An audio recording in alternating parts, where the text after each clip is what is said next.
Yes, very good morning. How are all of you? How is audit?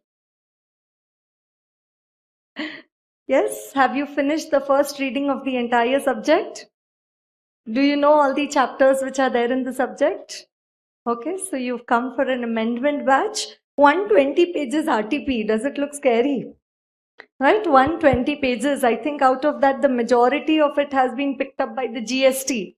And the GST R9C. And plus, you look at the MCQs of the institute.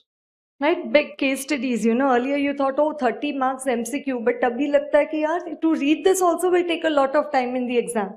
To read the content. And for some MCQs, you can probably read only the last line first, to see what are they exactly asking. Like there is a second MCQ where they are asking, they want to know that for how many years audit documentation is required to be maintained. And then there are options, 7 years, 8 years, 10 years, 5 years, something. Right, so 7 years it is required to be kept. Okay, right. So coming to the amendments, one, we'll go to the amendments under the fiscal laws. Right, one, the amendments in the tax audit, that is in the form 3CD, and second one, the GST audit. Right, so form 3CD, now in total there are 44 clauses over there. Right, very old, it had 32 clauses. Then after that, it had the 41 clauses. And now we have the 44 clauses. Right, so clause 4 of form 3CD. Right, clause 4 of form 3CD, which is regarding the whether the assessee is liable to pay any indirect taxes. Right, and any registration number, any identification number allotted for the same. So now what is the registration identification number which could be allotted also? It could be the GST registration number, what we call it as the GST IN. Right, the GST IN. So if I come to the RTP May 19, right, if I come to the RTP May 19, if I come to the amendments in form 3CD, what does it say? Details as to indirect tax registration. Right, so the registration number or the GST number or any other identification number allotted for the same. And in the exams, already once a question has been asked regarding clause 4 of form 3CD. Right, so if I just take you to that particular question of form 3CD.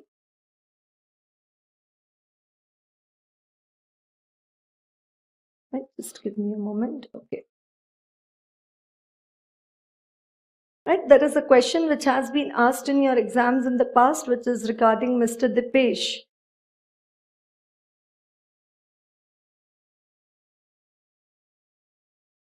Right, Mr. Dipesh is a renowned criminal lawyer practicing in Meerut. Right, during the previous year, he collected service tax of 25 lakh but utilized for personal use. The Commissioner of Central Excise issued a show cause notice to him as to why the tax collected by him is not deposited to the government account. Yes, he appeared before the Commissioner and stated his inability to pay the sum due to a financial crisis. The proceedings are still pending before the Commissioner. Right, so reporting requirement under clause 4 of form 3CD. Right, then first they have given the facts of the case. Right, so in a tax audit answer, what do you need to do? Write the reporting requirement under which clause and then write down the facts of the case.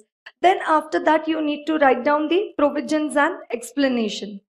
Right, then the provisions and explanation. What is the provision? A tax auditor is required to report under clause 4 of form 3CD. Like you write, clause 1 of part 2 of first schedule, second schedule. So your clause 4 of form 3CD, which requires them to mention the registration number or any other identification number, if any allotted, including the GST number, if any, right, in case if the assessee is liable to pay any indirect taxes. Right, so this is the reporting requirement. Then to report on this, what audit procedures are required to be followed, right? So this is the green part. Right, part A, up to clause 8, it is part A of form 3CD, generally requires the auditor to give the factual details of the assessee. Thus, the auditor is primarily required to furnish the details of the registration number as provided to him by the assessee. Serial number, relevant indirect tax law which is applicable, place of business, and the registration or the identification number. The auditor has to keep in mind the provisions of SA 580, written representations. Right, so he has to obtain a representation from the management that for all indirect taxes that they are liable to pay, they've obtained the registration number for the same. Right. In case the auditor is prima facie of the opinion that indirect tax law is applicable on the business or profession, but the assessee is not registered under the said law, the auditor should report the same appropriately. And then you have the conclusion. Therefore, the tax auditor of Mr. Dipesh is required to furnish the service tax, GST, whatever registration number under clause 4 of form 3CD. Right, so did you also notice the format of the answer? It starts with the facts of the case, reporting requirements under clause 4 of form 3CD in the given case.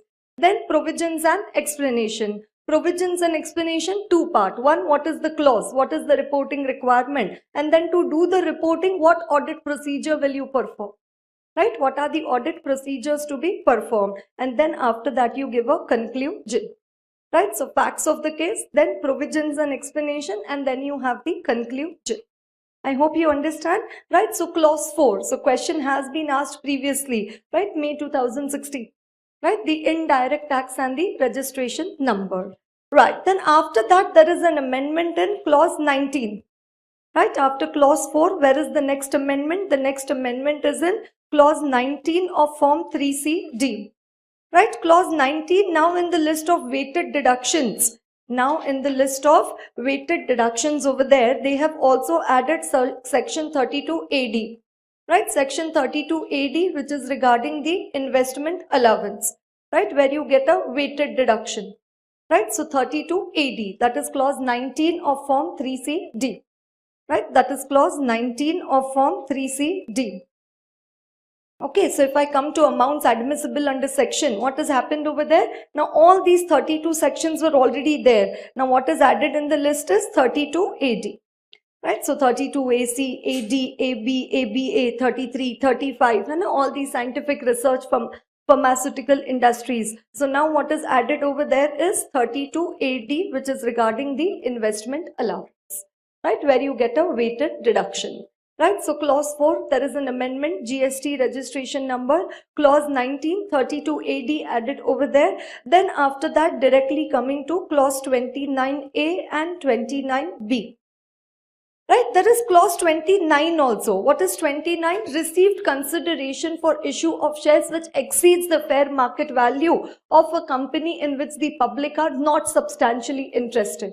Right, you have to clause 28 and 29. 28, received shares without consideration or inadequate consideration, and 29, received consideration for issue of shares which exceeds the fair market value. It says income from other sources under 56 to 7A and income from other sources under 56 to 7B. Right, that is clause 28 of form 3CD and clause 29 of form 3CD. Both of this we've seen questions in RTP and suggested. Right, in the RTP they put question on 29, exam they asked 28, and again they asked 29. Right, so clause 28 and 29. Now 29A talks about the income from other sources under 56 to 9, and 29B talks about income from other sources under 56 to 10. Right, 56 to 9 and 56 to 10. 56 to 9. Okay, I wanted to sell an asset to you. Okay, say any land, building, any immovable property, or any plant and machinery, property, plant. Right, I wanted to sell an asset to you. Okay, so you gave me an advance. Okay, that someday later I will transfer an asset to you. So you capital asset. So you gave me an advance of 30 lakh. Okay, due to some reason the sale could not take place. Okay, if I return back the advance to you, no problem. And sale was going to take place, so you gave me an advance of 30 lakh, and now say due to some reason the sale is not going to take place, and I don't even return the advance, I forfeit the advance. And a forfeiture of advance received for the transfer of a capital asset now has to be shown as income under 56 to 9 as income from other sources. Right, R raised to 10, revised 10 times before the exam. Very much a possibility of a case study coming in the exam from this one. And a forfeiture of advance received towards the transfer of a capital asset. I hope you understand what I say.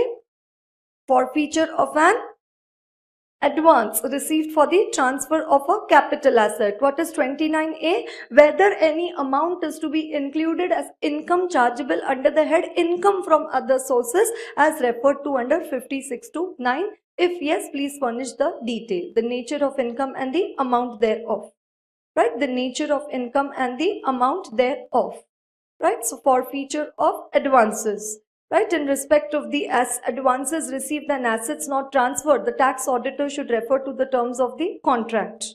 Okay, so the tax auditor, you can copy down this sentence.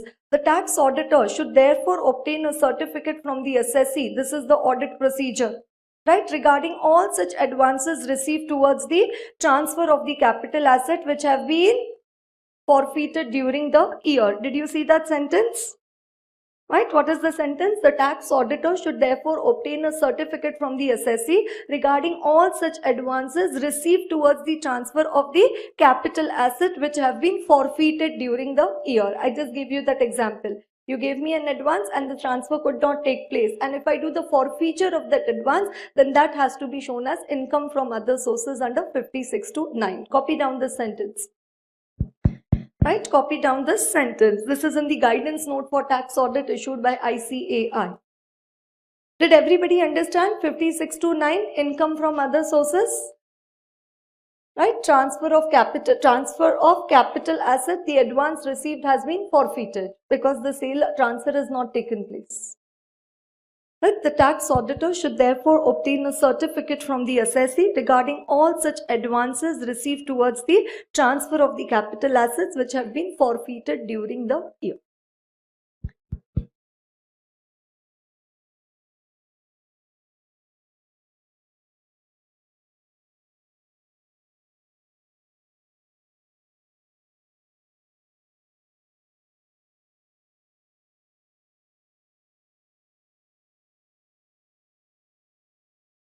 Then it says the advance might have been received during the previous year or earlier. For the purpose of this clause, the previous year in which the forfeiture which takes place is relevant. Has to be copied down. Advances received towards the transfer of capital assets which have been forfeited during the year. Okay. Right, then after that you have 29B which is regarding 56(2)(10). What is 56(2)(10)? Gifts received in excess of 50,000 or where it exceeds 105% of the stamp value. Again, that is to be shown as income from other sources under 56(2)(10) and that comes under 29B. Right, so income from other sources, gifts received in excess of 50,000. Right, so again 29B. Whether any amount is to be included as income chargeable under the head income from other sources as referred to in clause 56(2)(10). If yes, please furnish the detail, the nature of the income and the amount in rupees thereof. Right, so new clause 29B has been introduced for 56(2)(10). Right, and what does it say? Gifts in excess of any sum received without consideration if it exceeds 50,000. Or the stamp duty value which exceeds 50,000 or 105% of the stamp duty value. Therefore, for any immovable property where the stamp value is up to 105% of the sale consideration, no addition can be made. But if it exceeds 105%, then it is to be treated as income from other sources. Right, so 28, 56(2)(7)(a, 29, 56(2)(7)(b, 29A, 56(2)(9 and 29B, 56(2)(10). All 56 income from other sources. Right, 56(2) is all income from the other sources. Right, then I come to clause 30. Right, what is the original clause 30? Amount borrowed on any hundi. Right, other than by account pay check or account pay draft. But now what is the amendment over there? There are three clauses added. 30A, 30B and 30C. Right, 30A, 30B and the 30C. Right, 30C is regarding the impermissible avoidance arrangement. 30C is regarding the impermissible avoidance arrangement. Right, it is regarding the impermissible avoidance arrangement. But anyways, the applicability of this clause has been deferred till 1st of April 2019. But they have given it over there. Right, this 30C and 44, these have been deferred till 1st of April 2019. 30C, and later on I'll show you clause 44, which has also been deferred. So now looking into 30A and 30B. Okay, say I have purchased some goods from an associated enterprise outside India. I have purchased some goods from an associated enterprise outside India. Okay, the fair market value of those goods is 100 crore. But I have purchased the goods from the associated enterprise at 120 crore. I have purchased the goods from the associated enterprise at 120 crore. Okay, so now, had it not been an associated enterprise, at what price I would have purchased it? 100 crore. Okay, so right now I have made a payment outside India of 120 crore. 20 crore is the excess payment that I have made outside India. So it says whether this 20 crore is called as the primary adjustment. So it says whether there is any primary adjustment required under clause of section 92CE of the Income Tax Act, which is the transfer pricing, right? Then whether the excess money has been repatriated to India, whether the excess money has been repatriated to India, whether it has been repatriated to India within the prescribed time limit. What is the prescribed time limit? 90 days. Whether the excess money has been repatriated to India within the prescribed time limit. And if it has not been repatriated to India within the prescribed time limit, then what is the imputed interest income on such money which is yet to be received from outside India? Right? That is 30A. Right? That is clause 30A. Right? So 19 we've seen, then we see 29A, 29B. Right? And now coming to 30A. Whether primary adjustment to transfer price. I told you in my example how much is the amount of the adjustment? 20 crore. Right? As referred to in subsection 1 of section 92C, CE has been made during the previous year. If yes, please furnish the detail.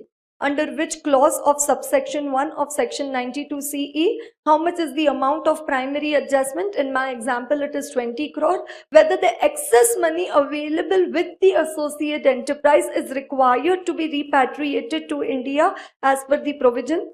So what is the adjustment? Whether the excess money is required to be repatriated to India, whether the excess money has been repatriated within the prescribed time. What is the prescribed time? 90 days. And if no, it has not been repatriated to India, then the amount of imputed interest income on such excess money which has not been repatriated within the prescribed time. Right, so that is clause 30A regarding the primary adjustment under section 92CE of the Income Tax Act. Right, whether there is any primary adjustment, under which clause, what is the amount of primary adjustment, then whether the excess money is required to be repatriated, then whether it has been repatriated within the prescribed time, and if not, then what is the imputed interest income. Right? And if not, then what is the imputed interest income on such excess money which has not been repatriated within the prescribed time. Right? No secondary adjustment is required if the amount of primary adjustment made in any previous year does not exceed 1 crore. So if the exam, the question is 75 lakh, 85 lakh, then this clause reporting will not be applicable. That is why I have taken an example of 20 crore. And in excess of 1 crore, only then the adjustment and the amount is required to be repatriated to India. Right? Then the amount is required to be repatriated to India. Right, 30A. Then 30B is regarding the limitation on interest deduction. Right, what we've seen right now is 30A, which is regarding the primary adjustment. So you can guess what is 30A? It is regarding the primary adjustment. Right, 30B is regarding the limitation on interest deduction. Right, limitation on the interest deduction. Right, limitation on the interest deduction. Okay, so say the interest expenditure of the company for the current year is say 150 crore, just as an example. The interest expenditure of the company for the current year is 150 crore. And say their EBITDA, earnings before interest, tax, depreciation, right? Say that is 400 crore. How much is the interest expenditure? 150 crore. And how much is the EBITDA of the company? 400 crore. Okay, so let us see over here 30B. Limitation on interest deduction. whether the assessee has incurred expenditure during the previous year by way of interest or of similar nature, again exceeding 1 crore rupees. Right? So again, what does it say? Exceeding 1 crore. Even primary adjustment, what did it say? Exceeding 1 crore. Even limitation on interest deduction, if it is exceeding 1 crore. Right? Then what does it say? Please furnish the following detail. Amount of expenditure by way of interest or of similar nature. In my example, how much is the amount of interest expenditure? 150 crore. Earnings before, the EBITDA. So how much is the EBITDA in my example? 400 crore. Calculate the third number and tell me. Right? Amount of expenditure by way of interest or similar nature as per 1 above, which exceeds 30% of the EBITDA as per 2 above.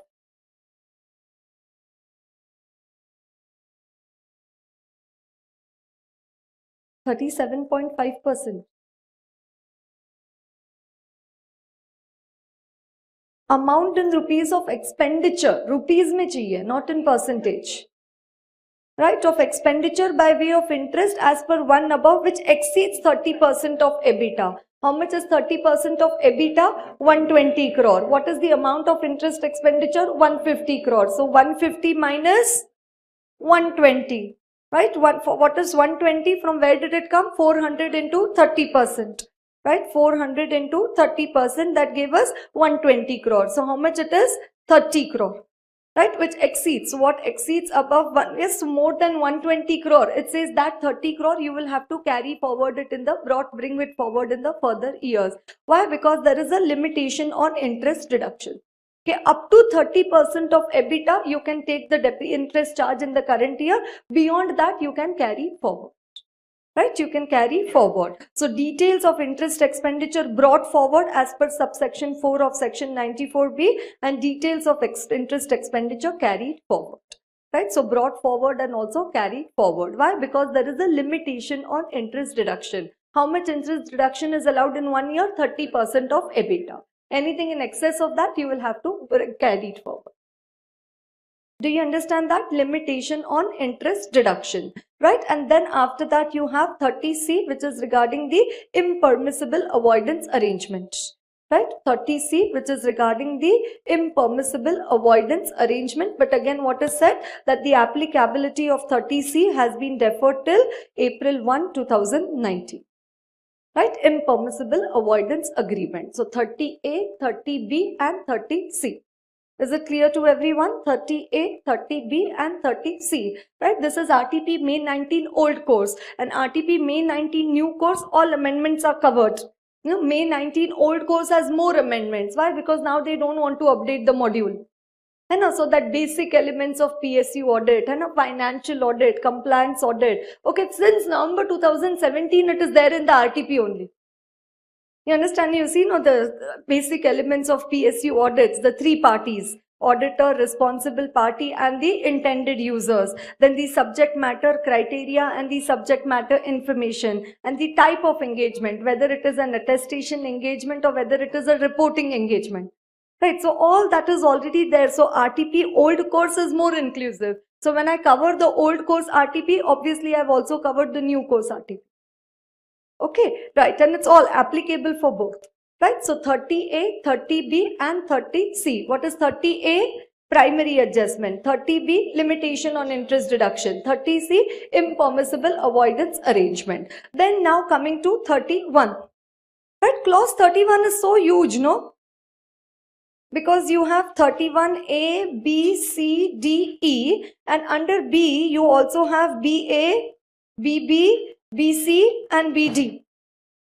And so 31A, 31B, 31BA, 31BB, BC, BD, 31C, 31D and 31E. Full variety. Okay, right. Yes, so let us quickly see. So the amendment is mainly in BA, BB, BC, BD. Okay, pay attention, right? 31A and 31B is regarding if the assessee has accepted any loan or deposit in excess of rupees 20,000 other than by account pay check or account pay draft. So whether it has been taken by check or draft, and if it is a check or draft, then whether it is an account pay check or an account pay draft. and a loan deposit or specified sum, whether it in excess of 20,000, whether it has been accepted by other than account pay check or account pay draft. Then you have to give the name, address and PAN, the amount of loan or deposit, the amount squared off during the year, the maximum amount outstanding at any point of time during the year, right? Then whether it was accepted by check, draft or ECS, and if it was check or draft, then whether it is an account pay check or an account pay draft. Right? 31A is regarding accepting loan or deposit, and 31B is regarding accepting a specified sum. 31C is regarding the repayment. And whether the repayment of the loan, deposit or the specified sum has been done during the previous year. Right? Again, name, address and PAN, the amount of repayment, whether it has been repaid by check, draft or ECS, and if it is check or draft, then whether it is an account pay check or an account pay draft. 31D, it says tell us the details of repayment of those loans which you had originally accepted in cash. Okay, during the previous year you have repaid a loan, but ये जो loan आपने previous year में repay किया है, ये originally आपने cash में accept किया था. So 31D, repayment of those loans which you had originally accepted in cash, and 31E, repayment of those loans which you had originally accepted by check or draft, which was not an account pay check or an account pay draft. Right? So 31AB, acceptance. Acceptance of loan, deposit or the specified sum.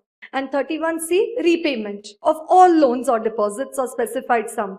31D, repayment of those loans which you had originally accepted in cash. And 31E, repayment of those loans which were originally accepted by check or draft, which is not an account pay check or an account pay draft. Right, now coming to BA, BB, BC and BD. Is it right? Now we will come to 31. So I'll just go to the next page. Okay, 31, BA, BB, BC and BD. Right, clause 31. I'm talking about BA, BB, BC and the BD. Right, BA, BB is regarding the receipts.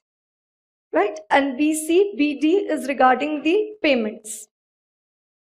Right, what does it say? The receipts from a single person for in a single day. Right, for a single transaction or for many transactions but relating to a single event or occasion has been made in cash or has been made by check or draft, which is not an account pay check or an account pay draft, in excess of, right, receipts in excess of 2 lakh. Right, receipts in excess of 2 lakh and payments in excess of 2 lakh to a person in a day for a single transaction or many transactions relating to one event or occasion. Right, then what does it say? Name, address and PAN. What details do we want if the receipt has been in cash? Okay, so say there is an event management company. And an event management company, they have received the money from a person, say for organizing a birthday party, 4 lakh rupees in cash. So now that event management company, when their tax audit form 3CD is filled, here the details have to be given. Right, the name, address, PAN, the nature of the transaction, the amount involved and also the date of the receipt. Right, the amount involved and also the date of the receipt. If more than 2 lakh rupees have been received in cash.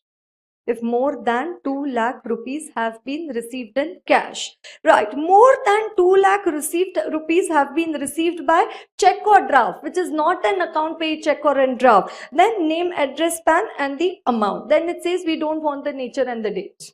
If it is in cash, तो फिर तो हमें nature और date भी चाहिए. If it is cash, then we want the nature of the transaction also and the amount, date of receipt also. But if it is by check or draft, which is not an account pay check or an account pay draft, then name, address, PAN and the amount. And payment. Now the event management company has received the payment, received the money. But obviously some party, some person जिनके यहाँ birthday party था, उन्होंने payment किया होगा. Right, so this was part A. I told you it's in the books of the event management company. Part B, say in the books of the company which have made the payment in their form 3CD. So again, if the payment has been made in cash, what details is required? Name, address and PAN. Right, name, address and PAN of the payee. Right, then after that the nature of the transaction. Then the amount of the payment and the date of the payment. And if it is by check or draft, then we only want name, address and PAN and the amount of the payment. Right? Then no nature and date required. Right? Then no nature and date required. Right? So that is BA, BB, BC and BD. Right? Receipts in excess of 2 lakh and payments in excess of 2 lakh. Right? Receipts in excess of 2 lakh and payments in excess of 2 lakh. Right? 31A, B, C, D, E is regarding loan or deposit accepted or repaid of more than 20,000 other than by account pay check or account pay draft. And 31BA, BB, BC, BD is regarding receipts and payment of more than 2 lakh other than by check or draft which is not an account pay check or an account pay draft. So receipts and payments in cash or receipts and payments in check or draft which is not an account pay check or an account pay draft. I hope it is clear to you. Right? 31BA, BB, right? Then BC and BD. Right? So 31A, B, C, D, E, that is one story. And 31AB is what? Loan or deposit or specified sum accepted. Right? By a check, draft or ECS, and if it is a check or draft, whether it is an account pay check or an account pay draft. 31B also specified sum. Right? Then coming to BA. What is BA? Particulars of each receipt in an amount exceeding the limit specified in section 269 ST. What is the limit specified? 2 lakh. In aggregate from a person in a day in respect of a single transaction or in respect of transactions relating to one event or occasion from a person during the previous year where such receipt is otherwise than by check, draft or ECS through a bank account. What detail? Name, address and PAN, nature of the transaction, the amount of receipt and the date of receipt. Right? And what does it say? Right? If it is by check or if it is by received by check or draft not being an account pay check or an account pay draft, then only 2 details, name, address and PAN and the amount of the receipt. Then nature and date is not required. Right? And BC is regarding the payments in cash. What does it say? Name, address, PAN, nature of the transaction, amount of payment and the date of payment. Right? And if it is by check draft, not being an account pay check or an account pay draft, 31BD, then name, address and PAN and the amount of payment. Right? Then the nature and date is not required. I hope it is clear. Everybody understands what I say? Right? BA, BB, BC and BD. Receipts and payments in excess of 2 lakh other than by check or draft, and if it is check or draft other than by account pay check or account pay draft. That is receipts or payments in cash or receipts and payments by check or draft. In excess of 2 lakh rupees from a person in a single day in respect of a single transaction or multiple transactions relating to one event or occasion. Right? Receipts and payments. Right? So that is 31. Right? That's the amendment in clause 31 of form 3CD. Next amendment is in clause 36 of form 3CD. Right? Clause 36A.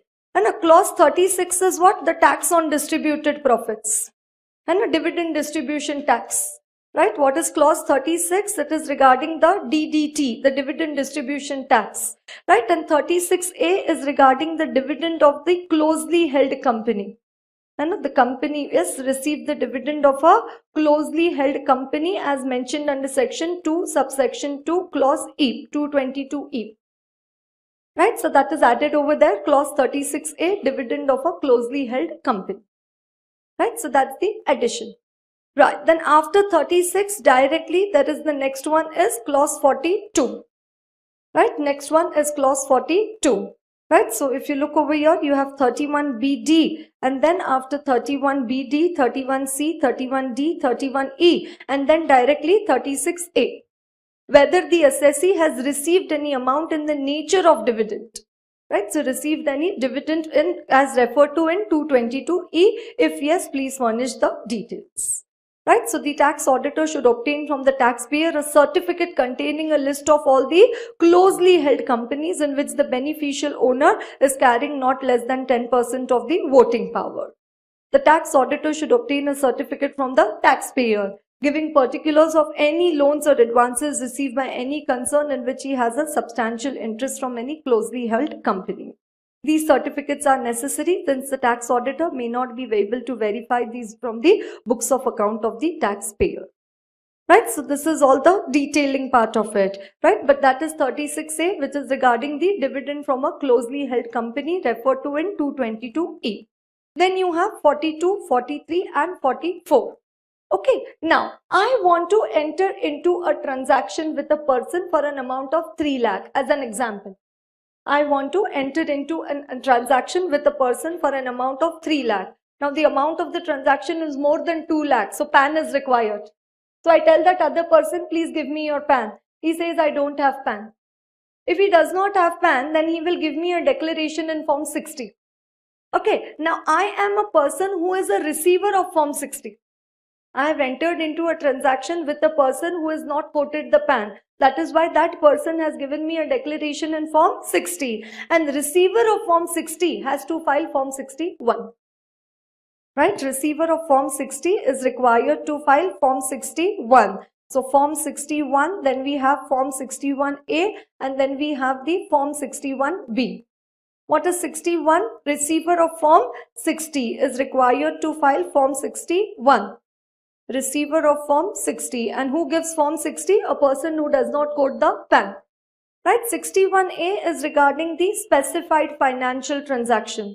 So whether any specified financial transactions have been entered during the previous year, like buyback of shares or so, there is a huge list given over there. Right, and 61B is regarding the FATCA, the Foreign Account Tax Compliance Act.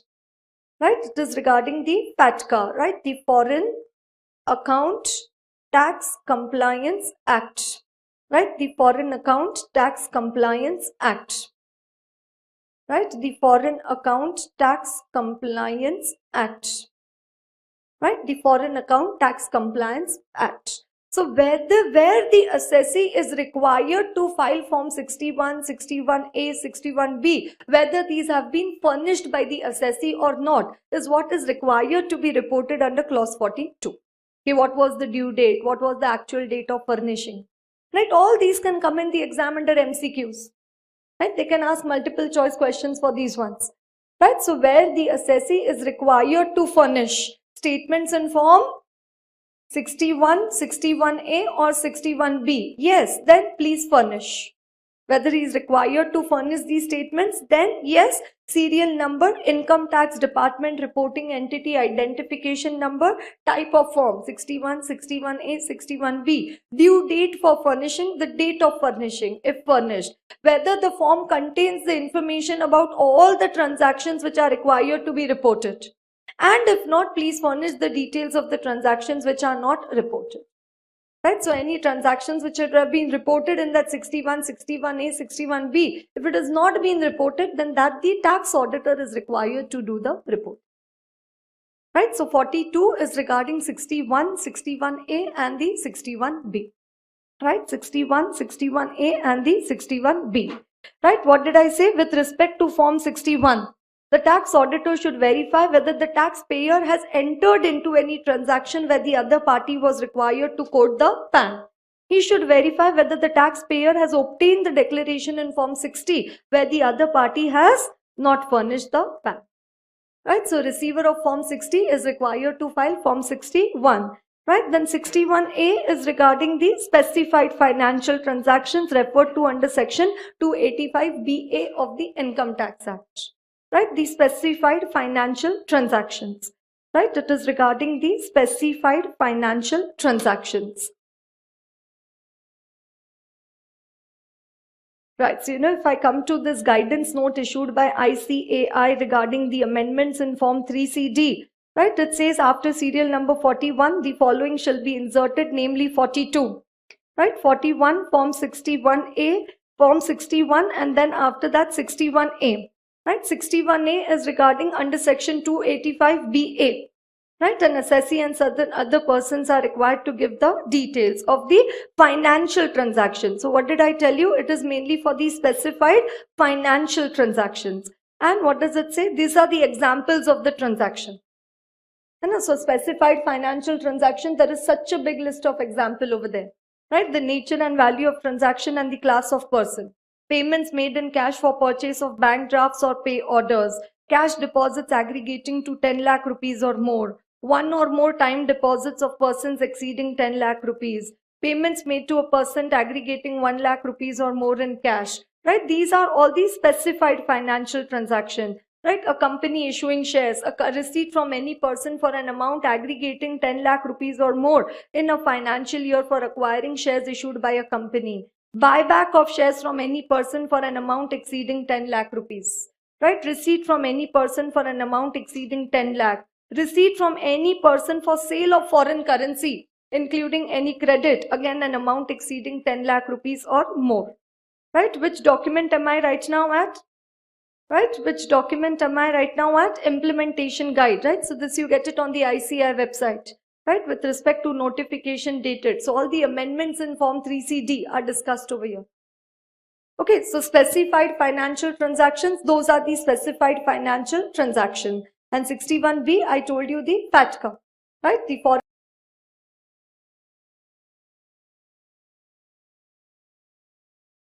Account Tax Compliance Act, right? Then you have clause 43, right? Clause 43 is also talking about a report, right? Clause 43 is also talking about a report, the country by country report, right? So where the assessee is required to file the CBCR, the country by country report, again whether the same has been filed, right? Name of ultimate parent company, the ultimate reporting entity, right? So whether the assessee or its parent entity or the alternate reporting entity is liable to furnish the report. What is the report called as? CBCR, the country by country report, as referred to in section 286 of the Income Tax Act.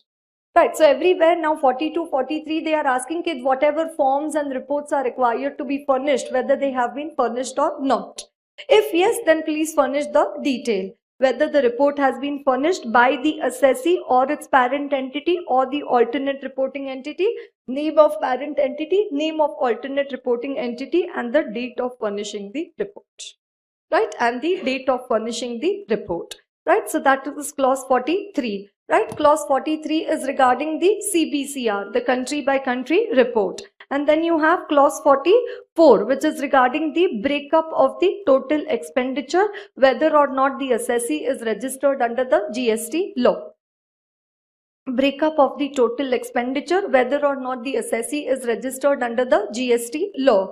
Right, so again applicability of clause 44 has been deferred till 1st April 2019. One I told you 30C, which is regarding the impermissible avoidance arrangement, and second one is the clause 44. Right, breakup of the total expenditure of entities registered or not registered under GST. So all.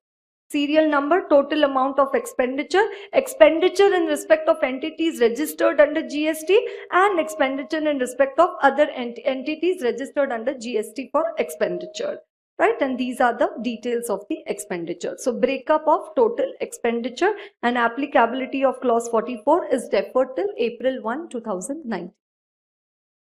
Right, is it clear to everyone? So can we again once make a summary of the clauses where there is an amendment? Right, clause 4, which is regarding GST registration number. Then you have clause 19, 32 AD, investment allowance. Then 29A, 56 to 9, and 29B, 56 to 10. Then 30A, primary adjustment. 30B, limitation on interest deduction. 30C, impermissible avoidance arrangement. Then 31BA, BB, BC, and BD. Right, receipts and payments in excess of 2 lakh rupees. Right, then 36A, which is regarding the dividends of a closely held company referred to in section 222E. Then 42, form 61, 61A and 61B. 43 is country by country report, and 44 is the total expenditure, the breakup of the total expenditure. I hope that is clear to everyone, right? The breakup of the total expenditure. Okay, these questions are also there in the previous RTP, but because they are regarding the applicability of section 44 AD, we'll just quickly see these questions. Right, these were there in the previous RTP also. Right, applicability of tax audit. DB Private Limited has a turnover of 125 lakh for 1890. Now, 44 AD is not applicable to company assessee. Yes, and hence limit of 2 crore is not applicable to DB Private Limited. Under section 44 AD, what is the limit? 2 crore. And they can pay the tax on presumptive basis. Right. Yes, and it has to conduct the audit of the books of account under section 44AB as the turnover exceeds 1 crore. Right. Second question over there. ABC and company, a partnership firm. So to section 44AD applicable. Engaged in trading of electronic goods having a turnover of 165 lakh. So what does it say? Section 44AD is applicable to a partnership firm. This ABC and company can declare minimum profit at the rate of 8% of the turnover as the turnover does not exceed 2 crore. If the firm does not opt for presumptive income, right, then under section 44AD, then it has to get its books of accounts audited under section 44AB. Next one, Anand Khatar, a commission agent, has commission receipts of 137 lakh. Now, though section 44AD is applicable to individual and firm, but it is not applicable to commission income. Though section, are you all with me? Though section 44AD is applicable to an individual, it is not applicable to commission income. In the given case, Anand earns the commission income. He cannot take the benefit of section 44AD. His turnover in respect of commission income exceeds 1 crore and he has to get his accounts audited under section 44AB. Right, then Vishal Raka, owning an agency of Samsung Mobile for the city of Pune and makes the turnover of 87 lakh.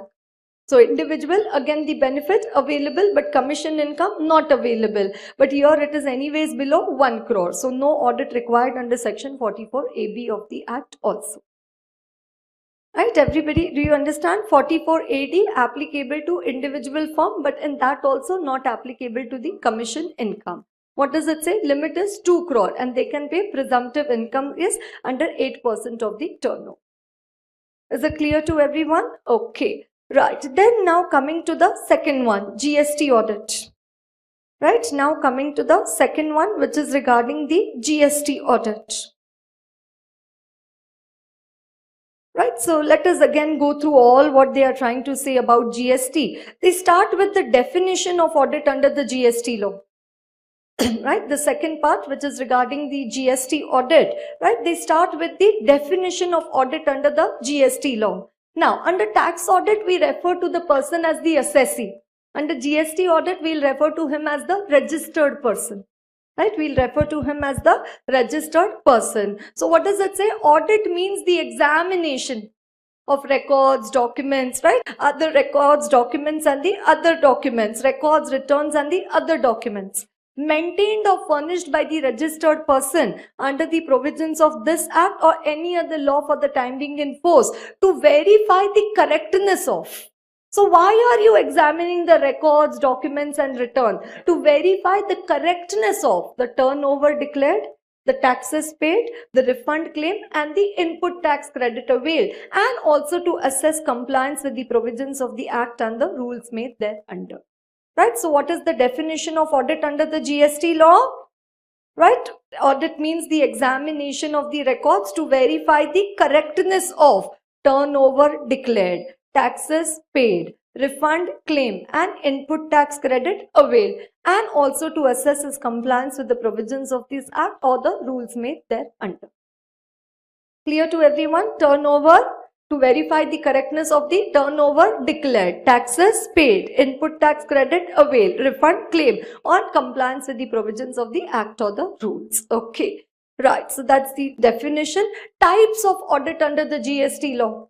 One is the audit by the professionals, where the aggregate turnover of the registered person exceeds 2 crore. Right? One is the audit by the professionals, where the aggregate turnover of the registered person exceeds 2 crore. And what is included in the aggregate turnover? Right? The taxable supplies, the exempt supplies, the interstate supplies and also the exports. And what is excluded? SGST, CGST, IGST, UTGST and the cess. Right? While calculating the aggregate turnover of 2 crore. So for all those registered person whose aggregate turnover exceeds 2 crore have to get their accounts audited under the GST law by a CA or a CMA. Right? Second one is the general audit under the GST law. So first audit is the audit by the professional. And now next two audits are the audits by the tax authorities. One is the general audit. right, where the commissioner can authorize, he can do the audit under the GST law. And third one is the special audit under the GST law, which is R-10, which I expect to be a retail question in your exams. And a special audit under the GST law. I think this is also there previously. There is no addition over here. Right. What are the circumstances when a special audit would be required under the GST law? When the GST authorities think that one, the value has not been correctly declared or the credit availed is not within the normal limits. Right. So value has not been correctly declared or the credit availed is not within the normal limits. Right. What does it say? These are the circumstances for directing a special audit under the GST law. Right, when they is of the opinion that the value has not been correctly declared or the credit availed is not within the normal limit. At what point of time the special audit can be called for? It says after commencement and before completion. Look at the wording. After commencement and before completion of any scrutiny, inquiry, investigation or any other proceedings under the Act. So at what stage the GST audit, under GST there is some scrutiny going on or investigation going on of the assessee, of the registered person or any proceedings going on against the registered person at that stage. And after commencement and before completion of any scrutiny, inquiry, investigation or any other proceedings under the Act may direct a registered person to get his books of accounts audited by an expert. Who is going to be the expert? The CA or the CMA. The report has to be submitted within 90 days. That 90 days can be further extended by more 90 days. And the expenses of the special audit will be determined and borne by the commissioner. Right? So very important, you have to remember what are the circumstances. Value has not been correctly declared or the credit availed is not within the normal limits. Right, and after commencement and before completion of any scrutiny, inquiry, investigation or any other proceedings under the Act may direct a registered person to get his books of accounts audited by an expert. Right, is it clear to everyone? Right, preparation for GST audit, again R-10. You know, old course where you had VAT audit, even for the new course students, you know, earlier before GST audit you had VAT audit. In VAT audit also there was a question called as preparation for VAT audit. You know, the program approach to do the audit under the VAT law.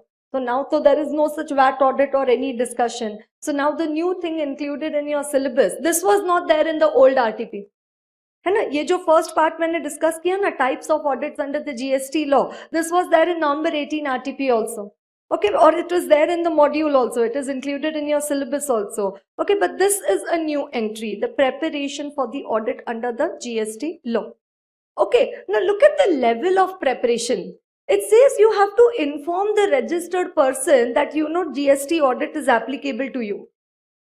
मतलब तैयारी यहाँ से है कि आपके जो clients हैं उनको इन्फॉर्म करना पड़ेगा कि अरे आपको GST audit applicable है. Do you understand? What does it say? Inform the concerned assessee or the registered person about the applicability of GST audit. Then you check your eligibility for doing the GST audit. Right? Whether the CA, if you're doing the internal audit of the assessee, registered person, can you do their GST audit? I'm the internal auditor of Geo Limited. Can I do the GST audit of Geo Limited? Chartered accountant, I am internal auditor of Geo Limited. Can I do the GST audit of Geo Limited? Can I do the tax audit of Geo Limited? No, tax audit, GST audit, both cannot be done by the internal auditor. So anyways, I have discussed this question. So let me just come to one ethics question which has been put in the RTP May 19. Right, let me come to one RTP question which has been put in May 19. Right, ethics question, RTP May 19, there is a question over there. I think the C question.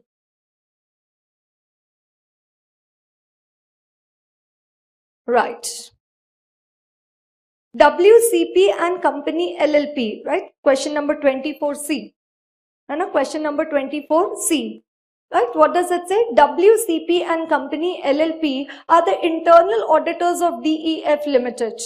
WCP and Company LLP also agreed to undertake GST audit of DEF Limited simultaneously. So they are already the internal auditors. Can they do the GST audit? No, they cannot be appointed to do the GST audit. Right? So if you come to the answers, right? If you come to the answers, what does it say? No particular clause over there. But they say the council of the institute, while considering the issue, are you all with me? Right? Whether an internal auditor of an entity can also undertake the GST audit of the same entity as required under the CGST Act, decided that an internal auditor of an assessee, whether working with the organization or independently practicing CA, being an individual chartered accountant or a firm of CA, cannot be appointed as a tax auditor. ये तो पहले से ही है. The internal auditor cannot be appointed as the tax auditor. Upon consideration, the council decided that based on the conflict in roles as statutory and internal auditor simultaneously, the bar on internal auditor of any entity to accept tax audit will also be applicable to GST audit. Ye learn karke jao sentence. What does it say? Upon consideration, the council decided that based on the conflict in roles as statutory and internal audit simultaneously, the bar on internal auditor of any entity to accept tax audit will also be applicable to GST audit. So just as internal auditor cannot do tax audit, he also cannot be appointed to do the GST audit. Accordingly, an internal auditor of an entity cannot undertake the GST audit of the same entity in the instant case, and therefore WCP and Company LLP will be held guilty for misconduct. Right? Therefore will be guilty. Right. One more question I just remembered. Can a chartered accountant in practice state on his professional documents that he is an insolvency professional? This was there in RTP November 18. They have not yet asked a question. Can a CA in practice mention on his professional documents, Clause 7, Part 1, First Schedule, advertises his professional attainments or services or uses designation or expression? Right? Can he state on his professional documents that he is an insolvency professional? Yes, as it is a title recognized by the central government. Right? Can he state that on his professional documents? Yes. Can he say he's a tax consultant or a management consultant? No. Right. But can he state that he is an insolvency professional? Yes, as it is a title recognized by the central government. Okay. So let's again go back to prepare for GST audit. You know, what are we discussing? Preparation for the GST audit. So first preparation, what? Inform the assessee. What is the first preparation that they are saying? Inform the assessee about the applicability of GST audit, and you also confirm your eligibility. Right? That whether you are eligible to do the GST audit. Because if you are doing your internal audits, then you cannot be appointed to do the GST audit.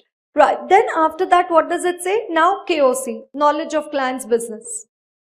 Right? So applicability, eligibility. Are you all with me? Yes, applicability, eligibility, and now KOC. Understand the nature of the business, the product or the services, requirements of records to be maintained, and advise the auditee to maintain accounts and records. So it says also inform the client कि देखो GST audit applicable है, ये सारे records, documents लगते हैं, so you please maintain all these accounts and records. So understand their nature of operations and also advise the auditee to maintain the accounts. Then prepare a questionnaire. Right? Then what is the next point? After KOC, it says prepare a questionnaire to understand the operations. Right? Then it says prepare a questionnaire. Then based on the after the questionnaire, prepare a detailed audit program. Then after the questionnaire, you prepare the detailed audit program and then the host of relevant reconciliations. Right? Then the host of relevant reconciliation. Right? So short and sweet question could be asked in the exam for 3 to 4 marks. Okay, what was seen in one of the mock test paper recently, what had happened? They put 30 marks MCQ, right, which is going to come in the OCR format. You have to put the circle, right? So 30 marks MCQ is going to come and remaining 70 marks paper. Okay, 70 marks paper, they've put 14 marks, 5 questions. 14 5s are 70. So life is equally same. You understand? No. 5 questions, out of that question number 1 is compulsory. And question number 1 is compulsory. And then you have 2, 3, 4, 5, 6. Out of which you have to write down any 4 out of 5. And in that there are questions of 4, 4, 3, 3 marks. And so 4 plus 4, 8 and plus 6, 14. तो वैसे करके 14 marks. तो पहले वो ही जो आपको they used to ask like say the objectives of peer review for earlier 6 marks. then 5 marks, then 4 marks. Now same thing will be asked for 3 marks. तो लिखना तो उतना ही पड़ेगा ना. जो है objective of peer review वो थोड़ी change होगा. Do you understand? No. So it's not, and plus reading, I'm not scaring you, but I'm telling you the reality. You understand? You'll have to write down the same amount of content for all the case studies. Law of diminishing marginal utility. Earlier, what questions they used to ask for 8 marks? Nowadays, same question they ask for 4 marks. Now 4 marks is further diminution, 3 marks. Okay, so the paper is going to be voluminous. And just one point over here that students sometimes they ask, if you've already decided, then no problem, कि क्या करे? MCQ पहले करे या बाद में करे? So had I been a student at your place, I would have said पहले करे. है ना पहले, क्योंकि एक तो पहले it is objective, so that is a big advantage. Okay, but don't get stuck up. If you don't know the answer to any MCQ, leave it. कुछ calculation वगैरह आ गया, थोड़ा try करो, नहीं आया छोड़ दो. Go ahead. But उससे क्या opportunity मिलता है? If you've already read the MCQ1, शायद rest of the paper जो 70 marks है उसमें कुछ click हो जाए या वहाँ पे कुछ मिल जाए. है ना? So then at least you have an option to go back and do some A, B, C, D. You understand? If you read it only towards the end, then you don't know only that analysis, you don't give the time to your brain to think about the options. So I would come with a very sure shot, analysis for the same. I can tell you that MCQs you do in the beginning, but don't spend too much of time also over there. Right? Don't even spend too much of time over there. Right? Say some 40 minutes around. Right? 40 to 45 minutes should be going for the MCQs, and then you come to the remaining part of the paper. Right? So at least, in that process, you've read the MCQs in the beginning of the paper. Right? And this is what I have been thinking of after MCQs have come, that out of 30, I think you can get 15 marks in MCQ. You say, madam, हमने तो 30 सोच के रखा था. ऐसा नहीं होता है.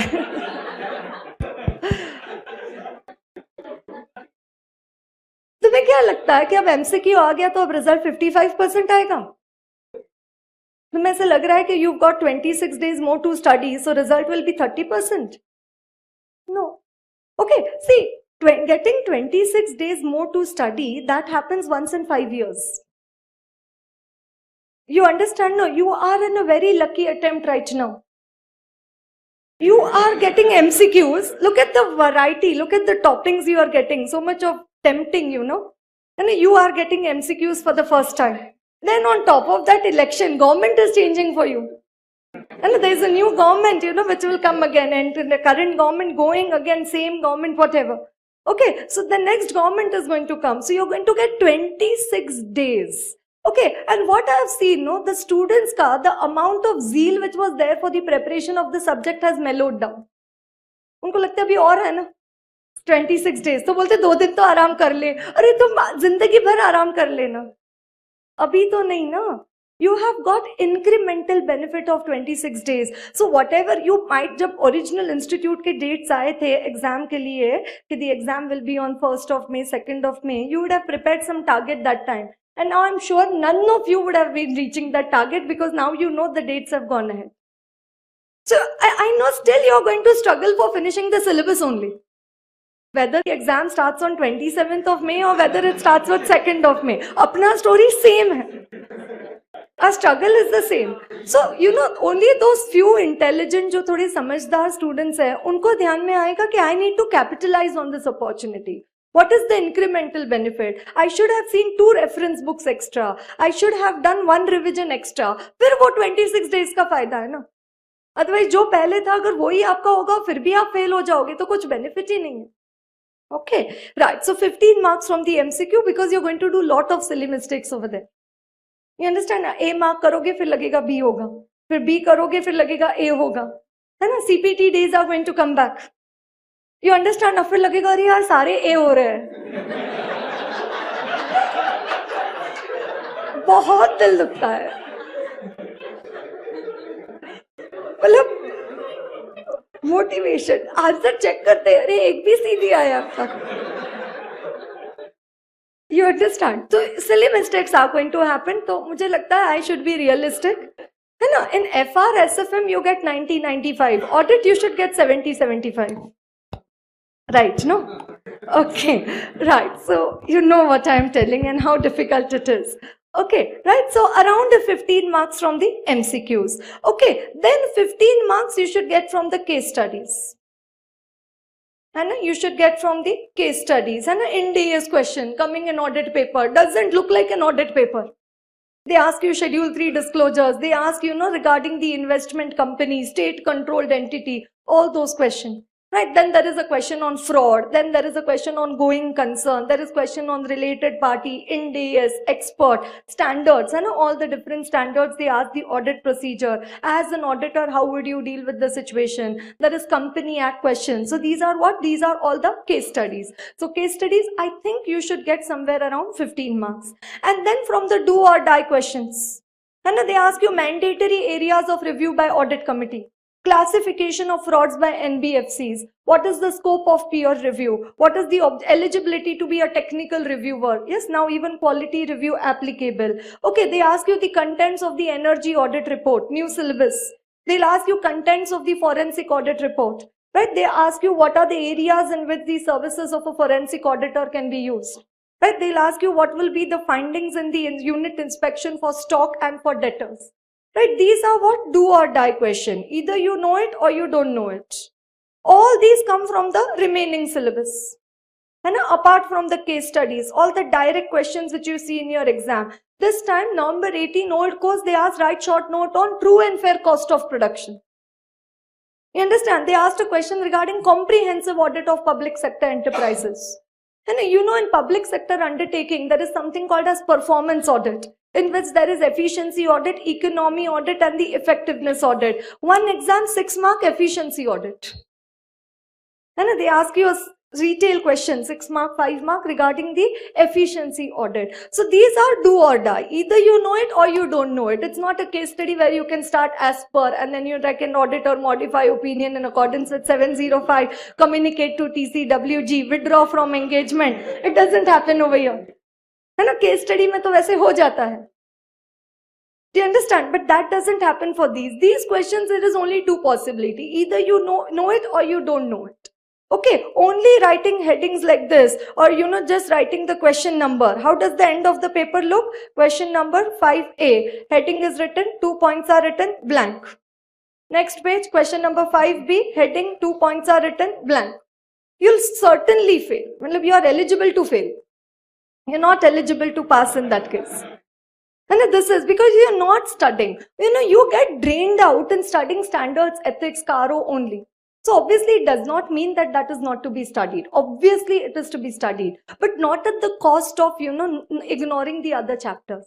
Like bank, insurance, cooperative society, NBFC, PSU, consolidated financial statements, audit committee, corporate governance, liability of auditor, special audit assignments, automated environment, CIS environment, peer review, quality review. You can't ignore these chapters.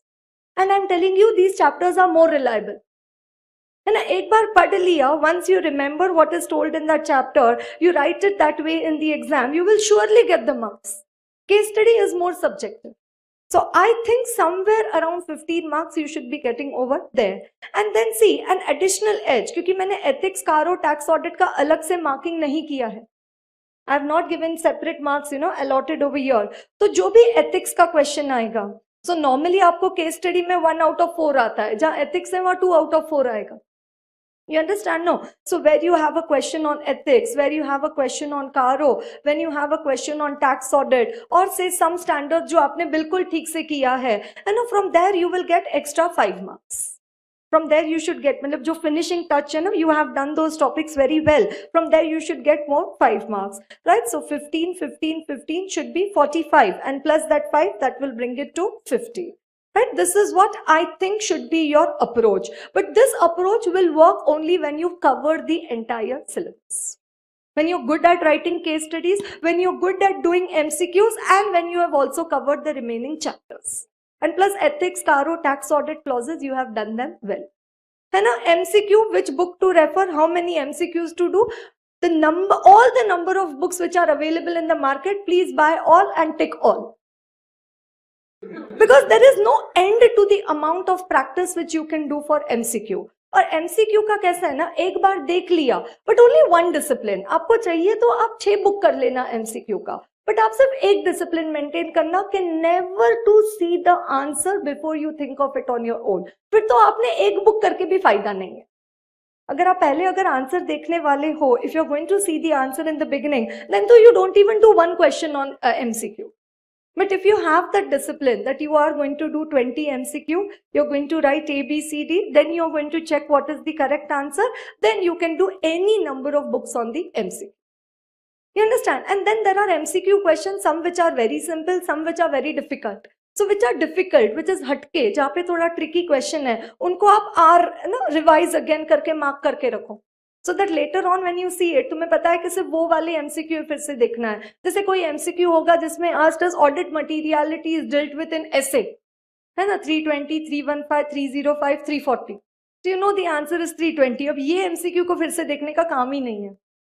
You understand? And generally MCQ, why I'm telling refer more books, because you know once you study an MCQ और उसको आपने एक बार click कर दिया, crack कर दिया, फिर उसको फिर से देखने में that application of mind is not required.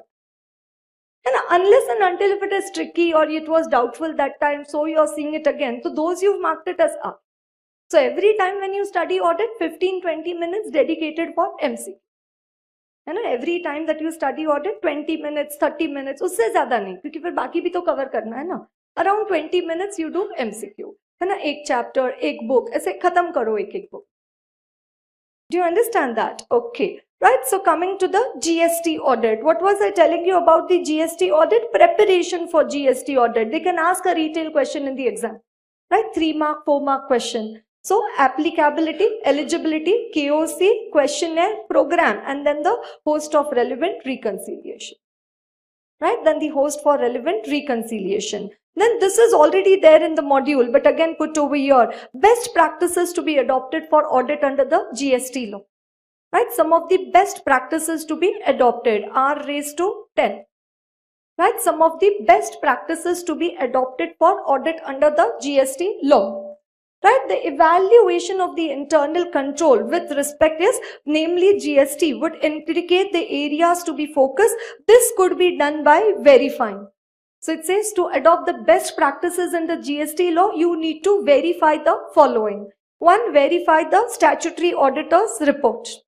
Second, verify the information system audit report, internal audit report, and also design an ICQ.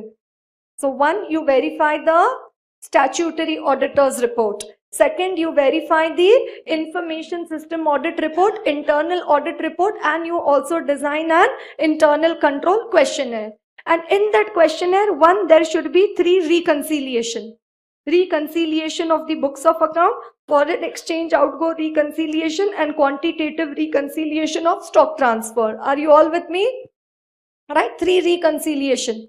Reconciliation of books of account with the returns, reconciliation of foreign exchange outgo, and the quantitative reconciliation of the stock transfer. Then use of generalized audit software to ensure that the risk-based audit approach practice is adopted. Then review the gross trial balance for detecting whether income expense has been set off. Then reverse charge mechanism, you review the purchases and expenses, and ratio analysis would provide vital clues as to the areas of non-compliance. So if you might have noticed, it is all R over there.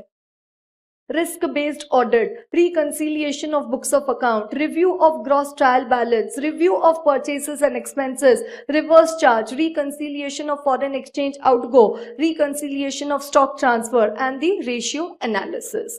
So how do I remember that? You have to remember it. GST is equal to SIR, and 1S, 3I, and 7R. Statutory audit report, 1S, and 3I, internal audit report, information system audit report, and the internal control questionnaire. In the 7R, 3R reconciliations. Is it right?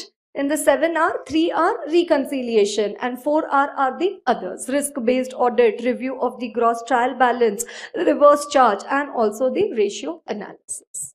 Right, so some of the best practices to be adopted for audit under the GST law. Right, some of the best practices to be adopted for audit under the GST law. Right, so one question I told you, special audit under the GST law. Second question, preparation for audit under the GST law. Third one, the best practices to be adopted for the GST audit. Then they also have given over there the audit approach. Right? They've also given the audit approach under the GST law. Then accounting standards versus GST. Say if I am a consignee selling goods on consignment on behalf of the consignor. Okay, what do I recognize as income? Only the commission or the entire turnover? Right? I am a consignee who is selling goods on behalf of the consignor. When I sell the goods, what do I recognize as income? The entire turnover or only the commission? Only the commission. But for GST, it says the entire turnover would be treated as a part of the agent's turnover. Right? Normal financial statements, only commission income is shown as the revenue of the agent. But under GST, such turnover would be treated as a part of the agent's turnover. Right. Then after that, okay, fine. When lease income, when lease rentals are paid for any assets taken on lease, right, you divide it under two parts, liability and the expense, the interest component. Under GST, the entire amount would be treated as an expense. Under GST, right, so normally what do? The lease rentals are bifurcated into interest charge and liability. Whereas under GST, the entire amount would be treated as an expense. Right, the entire amount would be treated as an expense, right? So these are just two examples of accounting standards versus GST. Okay, then computerized environment, audit planning, preliminary review, various returns under the GST. Right, so what are the returns under the GST? One, the GSTR 9, which is required to be filed by the regular taxpayers. 9A, by the composition scheme, for those registered persons who've opted for the composition scheme under the GST law. Then GSTR 9B, which is for the e-commerce operators. GSTR 9B, which is for the e-commerce operators. And GSTR 9C, whose turnover exceeds 2 crore. Right, so GSTR 9, all those possessees who are registered under the GST law. Right, regular taxpayer. Then GSTR 9A, composition scheme. GSTR 9B, e-commerce operators. And 9C, 2 crore. Right, turnover exceeds 2 crore during the previous year. Then details required in GSTR 9. Right, the basic details, the inward-outward supplies, the ITC, then the taxes paid and the particulars of the transaction and the other information. We'll see GSTR 9C, then 9 will be easy to, yes, it's easy to understand 9 then. Right, so details required in GSTR 9. And now we come to the analysis of GSTR 9C. Right, now we come to the analysis of form GSTR 9C. Okay, now, right, when you do the audit under the income tax law, what is your starting point in your problems? Profit as per the books of account. Right, you take the profit as per the books of account, then you do add less, and then you come to profit as per the income tax law. Like one, what we do, profit as per the books of account, add back depreciation as per the books of account, and then reduce depreciation as per the income tax law, and then you come to the profit as per the income tax law. Now similarly, under GST law, you have to start with the turnover, and not the turnover as per the audited financial statements. Then you have to do the add less, and then you will come to the turnover under the GST law.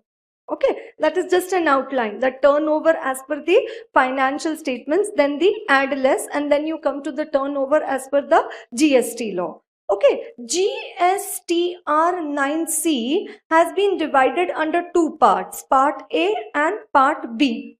Right, Part A is regarding the reconciliation. Right, which we are going to discuss. Part A is regarding the reconciliation. Right, and Part B is regarding the certification. Part B, which is regarding the certification, right? So the auditor, CA, CMA, who has done the GST audit, he is required to give this certificate. Right, so what I am going to do, first I am going to take you to the certification. Right, so this is Part A, which is the reconciliation statement. We will come to that also, but before that we will go to the right, Part B, which is regarding the certification. Right, Part B, which is regarding the certification. What does it say? We have examined the balance sheet and the profit and loss account, income and expenditure for the period, the cash flow statement. So this auditor's certificate for GST audit, for GST under the GST law. we have examined balance sheet, profit and loss and the cash flow statement. Based on our audit, we report that the registered person has maintained the books of account or has not maintained the books of account. Right, so has maintained the books of account, records and documents as required under the Act, rules and notification. Right, so point number 1, we have examined. Point number 2, whether they have maintained, right, the books of accounts, records and document. Point number 3A, we report the following observation, comments, discrepancies, inconsistencies if any. Right, so we report the following observations, comments, discrepancies, inconsistencies if any. We further report that, something what we do in company law also under section 143(3). And whether we have obtained all the information and explanation, which to the best of our knowledge and belief were necessary for the purpose of the audit. Then whether proper books of account as required by law have been kept by the company. Right, and whether balance sheet and profit and loss account are in agreement with the books of account. I think you might be knowing this. Information, explanation, proper books of account and are in agreement with the books of account. The documents required to be furnished have been annexed therewith. And then the opinion. In our opinion and to the best of our information and according to the explanations given to us, what does it say? The particulars given in the said form number GSTR 9C are true and correct. Why? Because it is a certification. Right, the particulars given in the said form GSTR 9C. This is the report the auditor has to issue. Right, the particulars given in the said form GSTR 9C are true and correct, subject to the following observations, qualifications if any. Right, so this is the part B, which is regarding the certification. Now I come to the part A, which is regarding the reconciliation. Right, now I come to the part A, which is regarding the reconciliation. Okay. Right, part A, what does it start with? First 4, yes, 1, 2, 3, 4 over there. What is 1, 2, 3, 4? Basic details. Point 1, which is regarding the basic details. 1 financial year, so say 17, 18. Right, then you write the 15-digit GST registration number of the assessee. Right, Gst In. Right, first 2 numbers represent the state. Next 10 numbers represent the PAN. Then after that the number of registrations of the state, then the nature of the business, and then last one is an alpha or a numeric number which is a check digit. Right, so that is the 15-digit GST registration number. Then 3A and 3B, that is the legal name and the trade name. Right, so legal name like for Indigo Airlines is Interglobe Aviation Limited, and what is their trade name? Indigo. Right, so 3A, 3B, legal name, trade name if any. And are you liable to audit under any act? Right, so say the registered person may be liable to tax audit. He may be liable to company audit. So are they liable to audit under any act? Right, so that is point 1, basic details. What are the basic details? Financial year, registration number, legal name, trade name, and are you liable to audit under any other act? Part 2 is the reconciliation of the turnover declared in the audited financial statements with the turnover declared in the annual return. Right, so everywhere we compare whatever number comes over here with the number which has been filed in the GSTR 9. And whenever there is a difference, you have to give the reason. Right, turnover as per the whatever calculations are done under GSTR 9C, turnover which has already been declared in GSTR 9. And then the difference and the reason. Right, so now turnover as per the audited financial statements. What is my starting point? The annual turnover as per the, right, turnover as per the audited financial statements. Right, to this I will add. Okay, now you know that as per AS 9, revenue recognition. Say at the year end on 31st of March, some contracts of the company are in process, like generally for software companies. Right, say 30% of the contract has been completed. Right, but 70% is yet to be completed and the billing is to be done. The invoice is to be raised when 100% of the contract is completed. But as on 31st of March, there is an unbilled revenue. As on 31st of March, there is an unbilled revenue. Now, on this unbilled revenue, has GST been paid?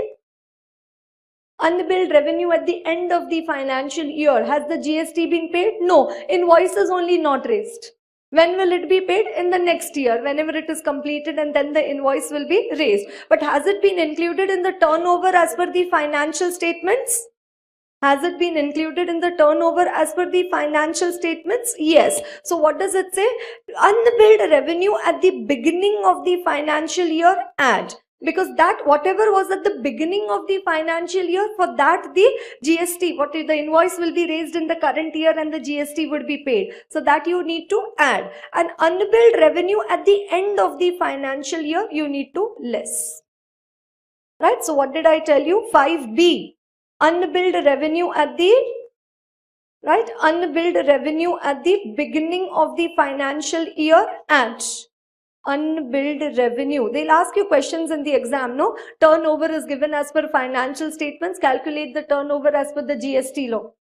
Right? So, unbilled revenue at the beginning of the financial year, add.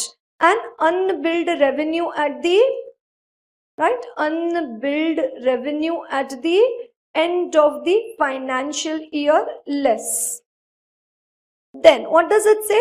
Unadjusted advances. Next one.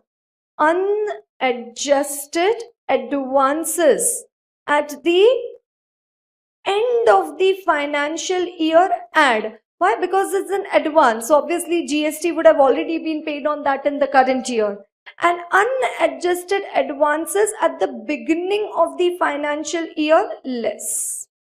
Unadjusted advances at the beginning of the financial year, less. Okay, what is the expectation? What are they saying over there? Unbilled revenue of beginning of financial year, 5B. Right? Unbilled revenue at the beginning of the financial year, 5B. At the end of the financial year, 5H.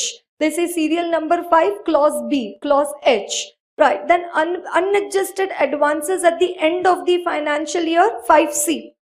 Unadjusted advances at the end of the financial year, 5C. And at the beginning of the financial year, that is 5I. Right? That is 5I. If not possible, at least we can remember clause 5. See, not clause, serial number 5. And this clause A, B, C, D under that. Right? So did you understand two adjustments? Right. Then when we calculate turnover as per financial statements, when we calculate turnover as per financial statements, do we reduce trade discount? When we calculate turnover as per the financial statements, AFRF, do we reduce trade discount? Yes. Under GST, you have to add back. Right? Under GST, it says it's a part of the turnover. Trade discounts accounted for in the audited financial statements, but which are not permissible under GST, add. Right? So 5F. What is 5F? Trade discounts. What you need to do? Add back. Then any deemed supply. Right? Any deemed supply. Now, if this deemed supply is already included in the turnover, then no need to add it. But if it is not included in the turnover, like, transfer of a capital asset, transfer, not sale of capital asset, obviously it will not be included in turnover. But for GST, even that is turnover. So what does it say? Any deemed supply, even that you need to add back. Right? Any deemed supply, even that is required to be added back. So now pay attention. Then any credit notes issued after the end of the financial year, again add back. So 5 things you need to add back to 5A. What is 5A? Turnover as per the audited financial statements. What are the 5 things which you will add? Unbilled revenue at the beginning of the financial year, unadjusted advances at the end of the financial year, deemed supply, credit notes, and the trade discount. Right? So 5 things you need to add.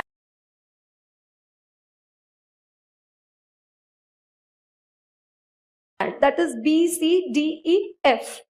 Right? Then 6 things you need to reduce. Right? 6 things you need to reduce. Right? G, H, I, J, K, right? J, K, L, right? So these things you need to reduce. G, H, I, J, K, L. One, turnover from April to June. Why turnover from April to June you need to reduce? Because the GST law became applicable from 1st of July. That is why turnover from April to June you need to reduce. Unbilled revenue at the end of the financial year, reduce. Unadjusted advances at the beginning of the financial year, reduce. Credit notes accounted for in financial statements but not permissible under GST. Right? So sales return not allowed under GST, you need to reduce. Then adjustment on supply to the SEZ DTA units because they are exempt. Again, that you need to reduce. Turnover for the period under the composition scheme, because composition scheme we will pay the GST separately. So that is why from the turnover as per financial statements, from where am I reducing these 6 numbers? Reducing it from the turnover as per the financial statements. So April to June. Then unbilled revenue at the end of the financial year. Unadjusted advances at the beginning of the financial year. Credit notes not permissible under GST. Supply to the SEZ units and the turnover under the composition scheme. Right? So 6 things you need to reduce. Right, so A is turnover, then B, C, D, E, F is the addition, then after F, G, H, I, J, K, L is the deletion, and then you have 3 points which is plus minus. It could either be plus or it could be minus. Right, there are some valuation rules under the GST law also. Right, so adjustment in turnover due to the valuation rules under section 50. Then adjustment in turnover due to foreign exchange fluctuation. That is the next one. And the last one, adjustment in turnover due to reasons not listed above. That is MNO. So actually not that difficult, how much it looks difficult.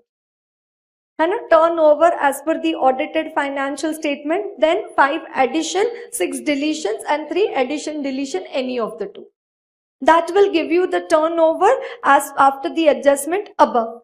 Then turnover as declared in GSTR 9. Turnover as declared in GSTR 9, which you are filing. Right? And then unreconciled turnover and the reasons for the same. Right. So now let me look into the question for the turnover from April to June. Are you all with me? Right. Now we look into the part which is regarding the turnover from the period April to June. Right. So there is a question which is there in RTP May 19. Right, both old course and new course. Read this. Now how they've asked the question. In terms of serial number 5G of form GSTR 9C, the turnover included in the audited financial statements from the period April to June shall be declared and deducted from the annual turnover to arrive at the turnover as per the GST law. Please specify which of the following supplies would form part of the reporting under turnover for April to June. Right, so read. So which will you reduce from the turnover as per the audited financial statements? R raised to 10, RTP May 19 question. And it is only a transitional provision. इसका अगले साल से कोई effect नहीं होगा. And 18-19 you'll pay for the whole year. 17-18 only that you had to pay for 9 months. Okay, read.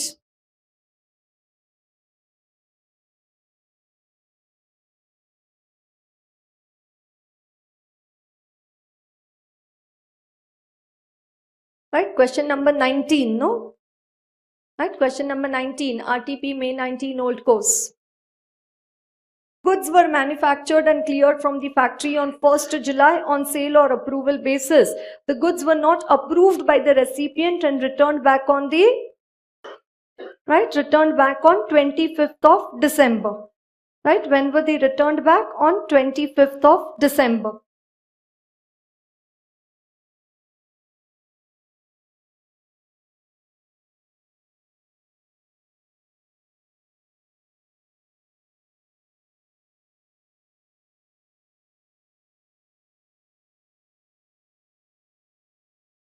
Right, so what does it say? Yes, when were the goods sold? Right, when were the goods cleared from the factory? 1st of June on approval basis. And they were not approved. So did the sale take place? No, so no need to reduce it from the turnover. Since the goods were not approved and returned after the stipulated period of 6 months, the value of the said supplies would not be included in the turnover as per the audited financial statement. So there is no question of reducing it for the purpose of GST law. However, as per the proviso, since the goods were returned after 6 months from the appointed date, this GST would be payable for the tax period December 17. So though the transaction originated in the period April to June, the turnover will not be reflected under serial number 5G. So will it come under 5G, April to June? No. However, one may reflect such an adjustment under Part 2, serial number 5, clause O, adjustment in turnover due to reasons not listed above. Right, so it comes in the balancing figure for reasons not listed above. Right, then next one. Goods were manufactured and cleared from a factory located in Bangalore on 30th of April. The goods were cleared to a showroom located in Hyderabad and eventually been sold from therefore on 30th of August. The audit under the GST law will be conducted for the Bangalore GSTI. Right, so they were sold from the Bangalore to, yes, goods were manufactured and cleared from a factory located in Bangalore on 30th April and they were sent to a Hyderabad. Right, so this is a branch transfer. Right, and eventually when did the sale take place? Right, was sold from there on 30th of August and the audit is to be conducted for the Bangalore GSTI.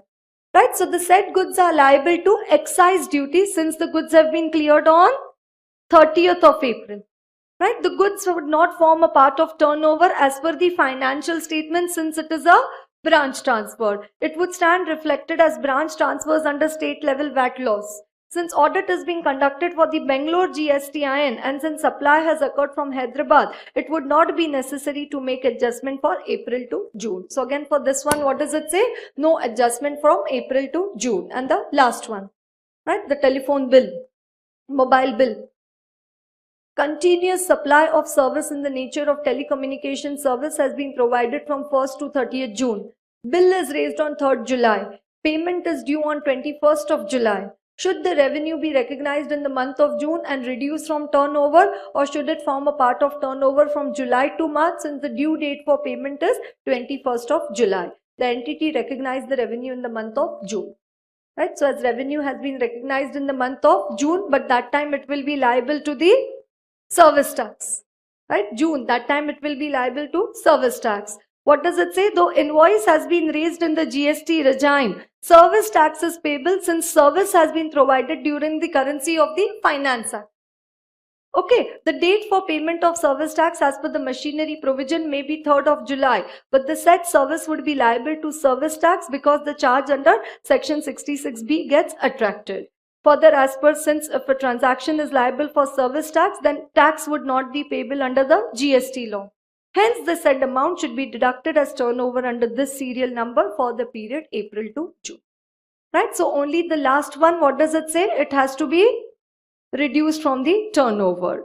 Right? Then there is a point regarding these foreign currency transaction. Right? Then there is a point regarding these foreign currency transaction, foreign exchange fluctuation, whether any adjustment is required to be made to the turnover. This is there in RTP May 19 in the discussion, in the amendment part. That was in the question bank, no? The question which I showed right now, April to June. Now this is in the RTP part, amendment part. And a PQR Limited has exported goods to a company located in USA.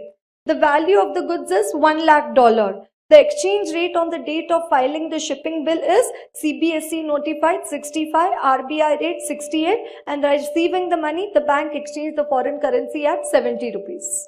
So what would be the turnover as per the financial statement? 68 lakh. What is the turnover as per the $1 lakh? No, $1 lakh. So what is the turnover as per the audited financial statement? 68 lakh. What is the turnover as per the GST law? 65 lakh. So what you will have to do? Reduce 3 lakh. Right? The difference in revenue being 3 lakh would have to be reduced from the annual turnover as per the financials to arrive at the revenue as per the GSTR 9. Right? Because we would understand, no, turnover as per audited financial statements plus minus, and then you come to the turnover as per the GST law. So as per audited financial statements, it is 68 lakh. So now minus 3 lakh and then it will come to 65 lakh. And now, what was the rate at which it was booked in the book? 68. And what is the money received from the bank? 70. So the difference in the amount booked in the accounts and the actual amount received, 70 minus 68, 2 lakh, would be credited to the profit and loss account as forex gain. So again, this would be a part of your turnover. Again, that you need to reduce it from the turnover for GST, for the GST. Right? Even that would be your income. So that income you again need to reduce. So 3 lakh also reduced and 2 lakh also reduced. Next question, it says CBSE rate 65, RBI rate 68, but at the time of receiving the money 66. So first is same, 3 lakh to be reduced from the annual turnover. And now what is the rate at which it was booked? 68. And what is the revenue received from the bank? Rate 66. So 2 lakh is the forex loss. Right, would be debited to the profit and loss account as forex loss, which again needs to be added from the annual turnover as per the financial statements to arrive at the revenue as per the GST law. Right, it's GSTR 9. So that you need to add back. Right, so forex gain you need to reduce and forex loss you need to add. Right, again R raised to 10, they can ask you a question from this one. Right, they can ask you a question from this one. Yes, are you all understanding? Right, so what is it? Total turnover as per the audited financial statements. 5 additions, 6 deletions and 3 plus minus. Right, so A is what? Turnover as per the audited financial statements. Then B, C, D, E, F, that is the addition. Then after that G, H, I, J, K, L, that is the deletion. And then M and O could be plus or minus. One, the valuation rule. Second one, the foreign exchange fluctuation. And third one, reasons not covered above. Right, then turnover as per after adjustment. Then the turnover as declared in the annual return, the difference and the reason. Right, that is the annual turnover. Now we will come to the taxable turnover. So now from this turnover under the GST law, we will reduce the nil rated supplies, exempt supplies, the no supplies and also the non-GST supplies. These 4 we will reduce and then we will come to the taxable turnover under the GST law. And then taxable turnover declared in GSTR 9 and again the difference and the reason. Right, which are the 4 which you need to reduce? Right, no supplies, nil rated supplies, exempt supplies and the non-GST supplies. Right, so let us see the examples for those also. Right, let us see the examples for these 4 adjustments. Right, is supplies taxable at a nil rate of tax? Again, this is there in RTP May 19th. Right, supplies taxable at a nil rate of tax. Currently, there are no goods and services under nil rate category. Right, then supplies that are wholly or partially exempted from tax, GST, by way of a notification, example, milk, water, education, healthcare, service. So, nil rated services, exempted services, supplies. Then non-taxable supplies, supplies that are not taxable under the GST law, but they are taxable under some other law. Example, alcoholic liquor for the human consumption. Right, so non-taxable supplies and no supplies. Right, whereas it is not considered to be a supply under the GST law. Right, neither a supply or of goods nor a supply of services. Sale of land or completed building. Right, actionable claims other than lottery betting and gambling. Right, what are the examples they have given? Consultation fees received by the hospital, exempted supply. Diagnostic services provided by the hospital, again exempted supply. So total turnover as per GST law minus this. And minus the consultation fee, diagnostic services, excess petrol available with the hospital sold to a related party, non-GST supply, and land sold by the hospital, again no supply. Right, so that you will reduce it from the total turnover as per the GST law and then you will come at the number of the total taxable turnover under the GST law. So that was total turnover as per GST law minus no supplies, exempt supplies, nil rated supplies and the right nil rated and the no supply, right, non-GST supplies. That will give you the total taxable turnover. Right, then taxable turnover, on the basis of taxable turnover, now reconciliation of tax paid. So now already what number do we have? Taxable turnover. So depending upon the rate which is applicable, 5%, 12, 18, 28, 3%, and whether it is CGST, SGST, IGST and the cess which is payable. Right, you will calculate what is the tax which is to be paid as per the taxable turnover which has been calculated above. Then tax paid as per GSTR 9. Right, so total amount to be paid as per above and then tax paid as per GSTR 9. And again the difference and the reasons. Right, again the difference and the reasons and the additional amount payable but not paid now to be paid through cash. right? So what was point 1? The basic details. Are you getting what is point 1? Basic details. Then point B, the reconciliation of point 2, the reconciliation of the turnover. 3, reconciliation of the tax paid. Now 4 is going to be the reconciliation of the ITC. Right? The reconciliation of the ITC. Right? So again the ITC as per the audited financial statements. Then that is which is to be claimed in the current year, add. Which is to be claimed in the subsequent years, less. ITC as per the financial statements, then that which is to be claimed in the current year, add. That which is to be claimed in the subsequent financial years, less. That will give you the ITC. Right? Then ITC claimed in the annual return. Then difference and the reason. Same thing everywhere. You calculate a number, you compare it with the number under GSTR 9, then the difference and the reasons. Right? And then the reconciliation of the ITC declared in the annual return and the ITC availed on the expenses as per the audited financial statement. So now one item of expenditure has been picked up.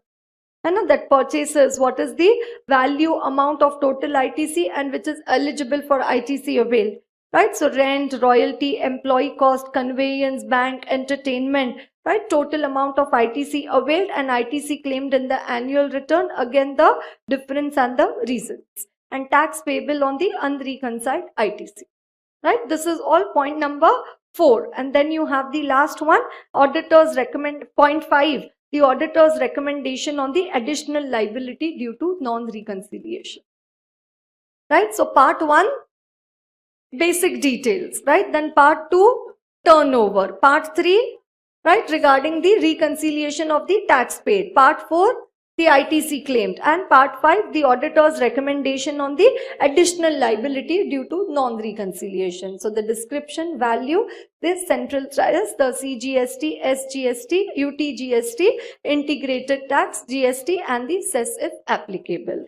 And it also talks about the input tax credit, the interest, late fee, penalty, any other amount for supplies not included in annual return, erroneous refund to be paid back, outstanding demands to be settled and others. Please specify. Right? So though it looks very scary, it's not that scary. You understand? No, you can get an overview.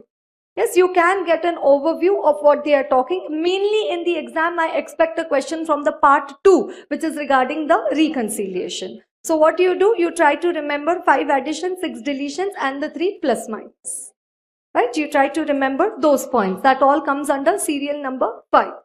Right? That all comes under the serial number 5. And right now, this paper, document which I have opened over here, this is the original form GSTR 9C. And so what you can do, it's a good idea to study from this original GSTR 9C. And then what you can do, read the content over here and see the explanation which is given in RTP May 19. And you read the content over here. Okay, B is what? Unbilled revenue at the beginning of financial year. And then they've given some explanation over there that you can go through. Right? But this should be your control sheet. Right? It's easy to study from this one. And even at the end of this reconciliation, please don't talk. Right? Even at the end of this reconciliation, they have given some very simple explanation. If 5A may, what will come? And turnover as per audited financial statements. 5B may, unbilled revenue and the basis of the accrual system. Right? At the end, beginning of the financial year. 5C, value of all advances. 5D, 5E. Right? So here also they have given simple one, no? Right? A more easier explanation of what comes under each of these points. Right, so that is regarding the GST audit, right? So we finished our discussion regarding the tax audit and also the GST audit. Okay, right, so now let us just quickly scan through all the other amendments which are there in the RTP. Right, so if I go to the RTP, it starts with SA 299, right, which is regarding the joint audit. Already November 18, they've asked a question regarding joint audit. Right, the standard has been revised, now called as the joint audit of financial statements. Right, how should the joint auditors divide the work? Mutual discussion, right, division of audit areas and also the common audit areas. And once they have done the division of work, they need to prepare a work allocation document. right? To avoid any dispute or confusion among the joint auditors, or to avoid any dispute or confusion between the joint auditors and the client. Right? Even though if it is a joint audit, there is more than one auditor doing the audit, common engagement letter, common representation letter. Common engagement letter to be issued and common representation letter to be obtained. And there is one question which we expect in the exam, not asked so far, is SA 299, the factors to be considered in the development of the joint audit plan. Right? The factors to be considered in the development of the joint audit plan. And these points have been borrowed from SA 300 only. And 300 is regarding planning and audit of financial statements. Right? R raised to 10, SA 299. Factors to be considered in the development of the joint audit plan. Should one member of the engagement team of each of the joint auditors should be involved in preparing the joint audit plan? Should one member from each of the engagement team from each of the joint audit firm should be involved in preparing the joint audit plan? Yes. And what are the factors to be considered? One, the reporting objectives and scope. One factor to be considered, the reporting objectives and scope, that why this audit is being performed and what is the scope, what is the period, what are the financial statements. Then also the joint auditors need to apply their professional judgment as to which areas significant effort is required to be put by the members of the engagement team. Risk-based audit approach, no putting equal amount of effort for doing audit of all areas. So professional judgment, which areas significant effort. Then while preparing the joint audit plan, they should also consider the results of the preliminary engagement activities which we undertake as per SA 300. The results of the PEA, that is the preliminary engagement activities. And also the nature, timing and extent of the resources required to perform the engagement. That how many articles, how many qualified, how many newly qualified CAs, how many seniors are required on this assignment. Right? So the nature, timing and extent of the resources required to perform the engagement. Right? Factors to be considered in the development of the joint audit plan. Right, then what are those areas where the joint auditors are jointly and severally responsible? All-time favorite question of the institute. Old course also, new course also, old standard also, in the revised standard also. What are the areas where the joint auditors are jointly and severally responsible? One, for work which is not divided. Second, deciding upon the nature, timing and extent of the audit procedure. Execution is the responsibility of the respective joint auditor. But deciding upon the nature, timing and extent of the audit procedures. Matter relating to all the joint auditors brought to the attention by one of the joint auditor. Again, jointly and severally responsible. Whether financial statements comply with the requirements of the statute. Where the presentation and disclosure of the financial statements is in accordance with the AFRF. Whose responsibility? Everybody's responsibility. Jointly and severally responsible. Whether the auditor's report issued is in accordance with the standards and the pronouncements and the laws and regulation. Again, jointly and severally responsible. And obtaining information and explanation from the management. Again, for that they are going to be jointly and severally responsible. What are the areas where the joint auditors are jointly and severally responsible? Work which is not divided. Deciding upon the nature, timing and extent of the audit procedures. Then matter relating to all the joint auditors brought to the attention by one of the joint auditors. Then whether financial statements comply with the requirements of the statute. Whether presentation and disclosure of financial statements is in accordance with the AFRF. And whether the audit report is in compliance with the statute or the pronouncements. And obtaining the information and explanations from the management. Generally, the joint auditors agree upon a common report to be issued. But in case of differences of opinion among the joint auditors, the joint auditor having a different opinion may issue a separate audit report, not bound by the views of the majority of the joint auditors. So the joint auditors having a common opinion will issue a common audit report, and the other fellow who is having a different opinion will issue a separate audit report. And now the report standard says that you need to make a reference to each other's report in the other matter paragraph. That in the common audit report, the auditors will make a reference to the separate audit report issued by one of the joint auditor. And in the separate audit report, the auditor will make a reference to the common audit report issued by the other joint auditors, which I think is more sensible. And making a reference to each other's report in their report. Right, so that is SA 299, which is regarding the joint audit of the financial statements. Then you have 720, the auditor's responsibility relating to other information. Right, other information. When the standard was the old one, never a question asked. So we don't know now, at least with the revised one, whether they'll ask a question in the exam or no. Right, the auditor's responsibilities relating to other information. What do you mean by other information? Contents of the annual report. So you know this is the annual report of Infosys. Right, contents of the annual report. Right, see these are all the contents of their annual report. And this is the index of the annual report. And say ye Infosys ka pura annual report hai. From this annual report, if I remove the audited financial statements and the audit report, all the other information which remains in this report is called as the other information. Right, other information means all the information contained in the annual report apart from the financial statements and the auditor's report. So contents of annual report minus financial statements and audit report is equal to the other information.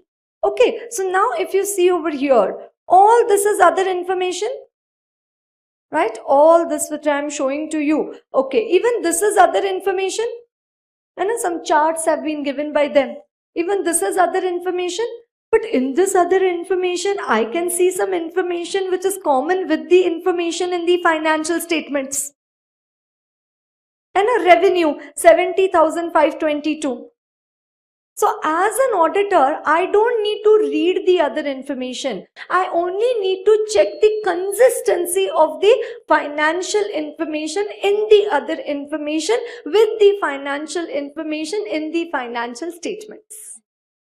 I need to check the consistency. यहाँ पे revenue कितना है? 70,522 crore. So you know, if I go to their profit and loss account, right? If I go to their profit and loss account, right? Consolidated statement of profit and loss. How much is the revenue over there? Oh, sorry. Right? Consolidated balance sheet, consolidated, right? Profit and loss.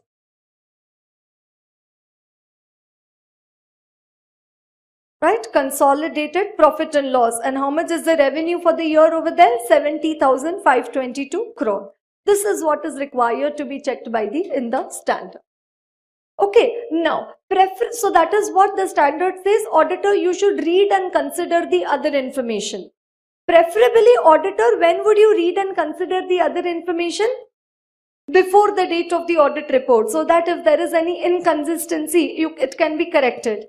Now see, in financial statements, it is 70,522. In other information also, if it is 70,522, amazing. You check consistency, standard is over. Say in other information, it is 80,000. And financial statements, it is 70,522. First, you need to decide which is correct. आपको inconsistency मिला. Now next you need to decide which is correct. Say 80,000 is correct. तो अब क्या करना पड़ेगा? Financial statements को change करना पड़ेगा. यहाँ पे it will be 80,000. So obviously this is a material misstatement. What is and what should be? What is 70,522? What should be? 80,000. So in that case, it is a material misstatement for which you will follow the audit procedures and do the reporting. But say other information is not right. Financial statements is right. Other information is not correct. Right? Other information it should not have been 80,000. It should have been 70,522. So in this case, it is a material inconsistency, not material misstatement. No, misstatement to financial statements mein hota hai. Now this is the material inconsistency. What will I tell? I will request the management to clear the inconsistency, to remove the inconsistency. If they agree, just ensure that the inconsistency has been done away with. If they don't agree, then you will put a other matter paragraph in your audit report. In the other information, it is given 80,000, which is not right. And if they don't allow you put it in the other matter paragraph, what you will do? Withdraw from the engagement. Right, so that is the outline of SA 720. Okay, then 701, though it has not come in the list of the amendment, but that's also an important standard nowadays. Trending, no? It is latest. Okay, 701, communicating key audit matters. Right, key audit matters are those matters that in the auditor's professional judgment were of most significance in the audit of the financial statements for the current period. And key audit matters are selected from the matters communicated to TCWG. What is not covered in key audit matter? Scope of this essay, it says it is not a substitute for disclosures required in accordance with the AFRF. It is not a substitute for a modification of opinion. It is not a substitute for material uncertainty related to going concern or a separate opinion on individual matters. When key audit matters are not to be communicated, circumstances when key audit matters will not be communicated, law regulation precludes disclosure. Law regulation precludes disclosure, or the adverse consequences of doing so will outweigh the public interest benefits of such communication. That means it will do more harm than good. Yes, the adverse consequences of doing so will outweigh the public interest benefits of such communication. Right, so what did I say? What is a key audit matter? What are not key audit matters? When key audit matters are not to be communicated. Why to communicate key audit matters? Purpose of communicating key audit matters. What is the purpose of communicating key audit matters? It enhances the communicative value. It assists the intended users in understanding those areas that in the auditor's judgment were of most significance. And it also assists the intended users in evaluating the management judgment and also understanding the entity. Right? The 701, you have to do it properly. It is a trending standard right now. Okay, only once I think or two times the question has been asked. They'll ask lots of questions from the standard. Right, SA 701, communicating key audit matters. Right, then 141(3)(g, the ceiling limit for the number of audits, not applicable. While counting that limit of 20 audits per person, you will not count the audits of one-person companies, small company, dormant companies, private companies having paid up share capital of less than 100 crore. But those companies should not have committed a default in filing its financial statements and the annual return. Then IFC reporting 143(3)(I, is it applicable to all companies? IFC reporting is whether the company has adequate internal financial controls and the operating effectiveness of such control. Is it applicable to all companies? No, not applicable to private companies which are a one-person company or a small company or a private company having a turnover of less than 50 crore or having the borrowings of less than 25 crore. Right? This question is also there in the MCQ RTP May 19. And the turnover is 39 crore, but borrowing is 39 crore. So will IFC reporting be applicable? Yes, because borrowing is more than 25 crore. So which private companies IFC reporting not applicable?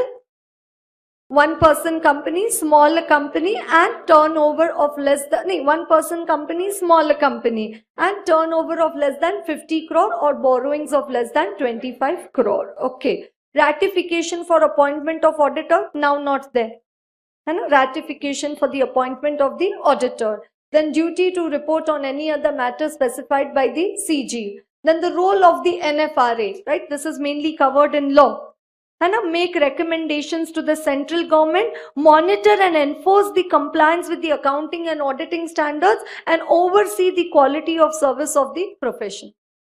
Right? So one, to make the recommendations. Second, to monitor and enforce compliance with accounting and auditing standards and oversee the quality of the service of the profession. Right, then now the punishment of the auditor. Earlier it was only, shall not be less than 50,000 rupees. But now what they have said, whichever, or the remuneration of the auditor, whichever is less. Because auditor made a complaint, if my fee is only 20,000 rupees, then how can I pay a fine of 50,000? So they made it 50,000 rupees or the remuneration of the auditor, whichever is less. 140 subsection 2, resignation of the company auditor. And within 30 days from the date of resignation, the auditor needs to file Form ADT 3 with company and ROC, and in case of a government company, also with the CNAG. And if he fails to file, then 50,000 rupees or remuneration of the auditor, whichever is less. Then you have 141(3) in which you have the I disqualification. Right? Not to render certain services, section 144 services. Earlier it used to say, a person neither by himself nor through his subsidiary or his associate or any other form of entity can provide the following 9 services. Now what does it say? A person neither directly or indirectly can render any of these services under 144 to company, holding company and the subsidiary company. So earlier it used to say a person neither by himself nor through his subsidiary, associate or any form of entity. Now it says a person neither directly or indirectly. Right, then government companies, what does it say? Companies engaged in defense production are exempt from the reporting under AS 17, segment reporting.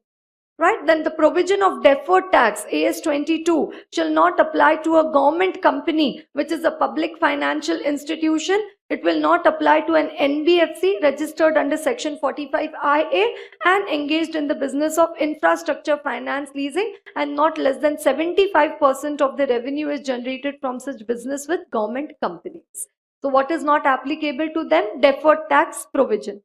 Right, AS 22. Right, and in AS 12, not applicable one to the public, yes, not applied to a government company which is a, not applicable to a government company which is a public financial institution. Then second, not applicable to a non-banking financial company registered with the RBI and a company engaged in the business of infrastructure finance leasing, and more than 75% revenue is with the government company.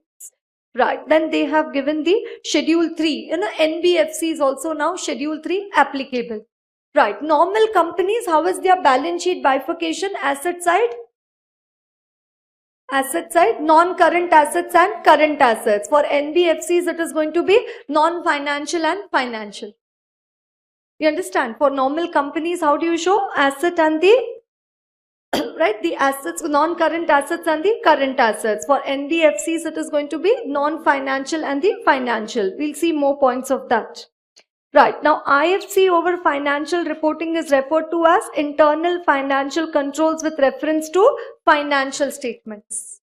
Right, then the reopening of accounts, they can direct the company to keep for books longer than a period of 8 years. Right. Then what does it say? Right of access by the auditor of a holding company to access the books of account is now also extended to the associates. Right? So the parent company auditor, he can access the books of account of the subsidiary. He can also access the books of accounts of the associate. Then rotation of company auditor. Right? What does it say? Listed companies, always applicable. Unlisted public companies having paid up share capital of more than or equal to 10 crore. Or all private companies having paid up share capital of more than or equal to 50 crore. Earlier it was 20 crore. No, now it is 50 crore. Or all companies having borrowings or deposits of more than or equal to 50 crore. Earlier it was 10, 20, 50. Now it is 10, 50, 50. Is that clear? Right. Then 147. And a punishment for contravention. If you don't comply with 139 to 146, and a 139 appointment of company auditor, 140 removal of company auditor, any of those, what does it say? Punishment. If an auditor of a company contravenes any of the provisions of section 139, 143 is what? The powers and duties of the company auditor. 144, auditor not to render certain services. 145, auditor to sign the audit report. Then what shall be the punishment?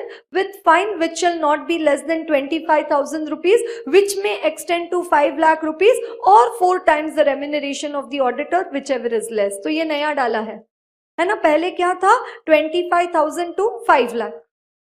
Now what does it say? Or 4 times the remuneration of the auditor, whichever is less. And if it is, what does it say? Knowingly, intentionally, with an intention to deceive the company, then 50,000 to 25 lakh rupees, or 8 times the remuneration of the auditor, whichever is less.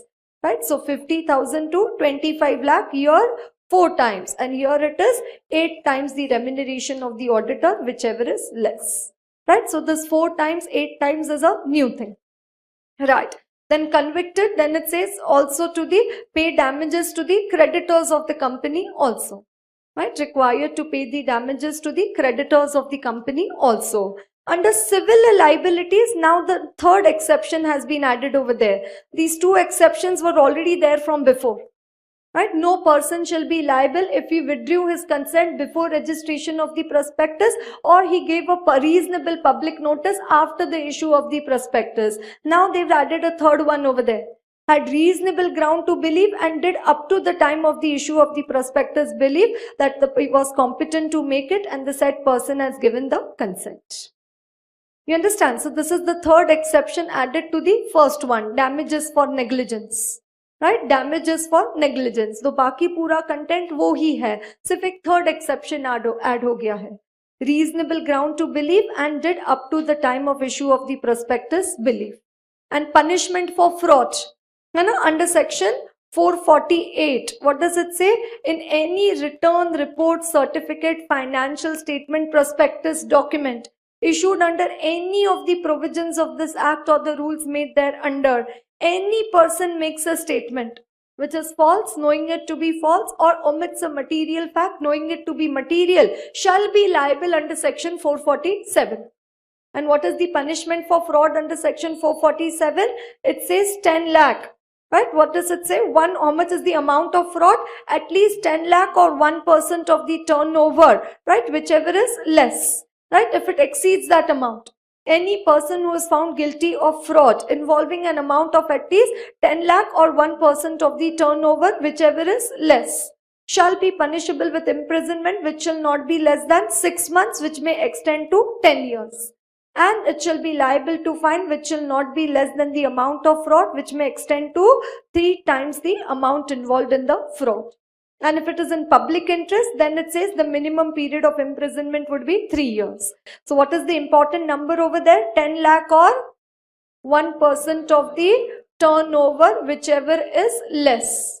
If the fraud is above that amount, then what is the punishment? 6 months to 10 years, and also at least equal to the amount of fraud, which may extend to 3 times. And if it is in public interest, then yes, 3 years. Then, if it is less than that amount, 10 lakh or 1% of the turnover, whichever is less, if it is lower than that amount and it does not involve public interest, then such person guilty of fraud shall be punishable for a term which may extend to 5 years and 50 lakh. Earlier that was 25 lakh. Now it has been made 50 lakh. Right? So 5 years or 50 lakh. Right? 5 years or 50 lakh or both. Do you understand? 5 years or 50 lakh or both. Earlier it was 5 years or 10 lakh. Now it is made 5 years or 50 lakh or both. Then liabilities under the Income Tax Act. CA cannot represent client before the income tax authorities. Is being dismissed from the government services if he is convicted of an offence under the income tax law, if he has become insolvent, if he is convicted by a court for an offence involving fraud, or if he has been guilty of professional misconduct by ICAI.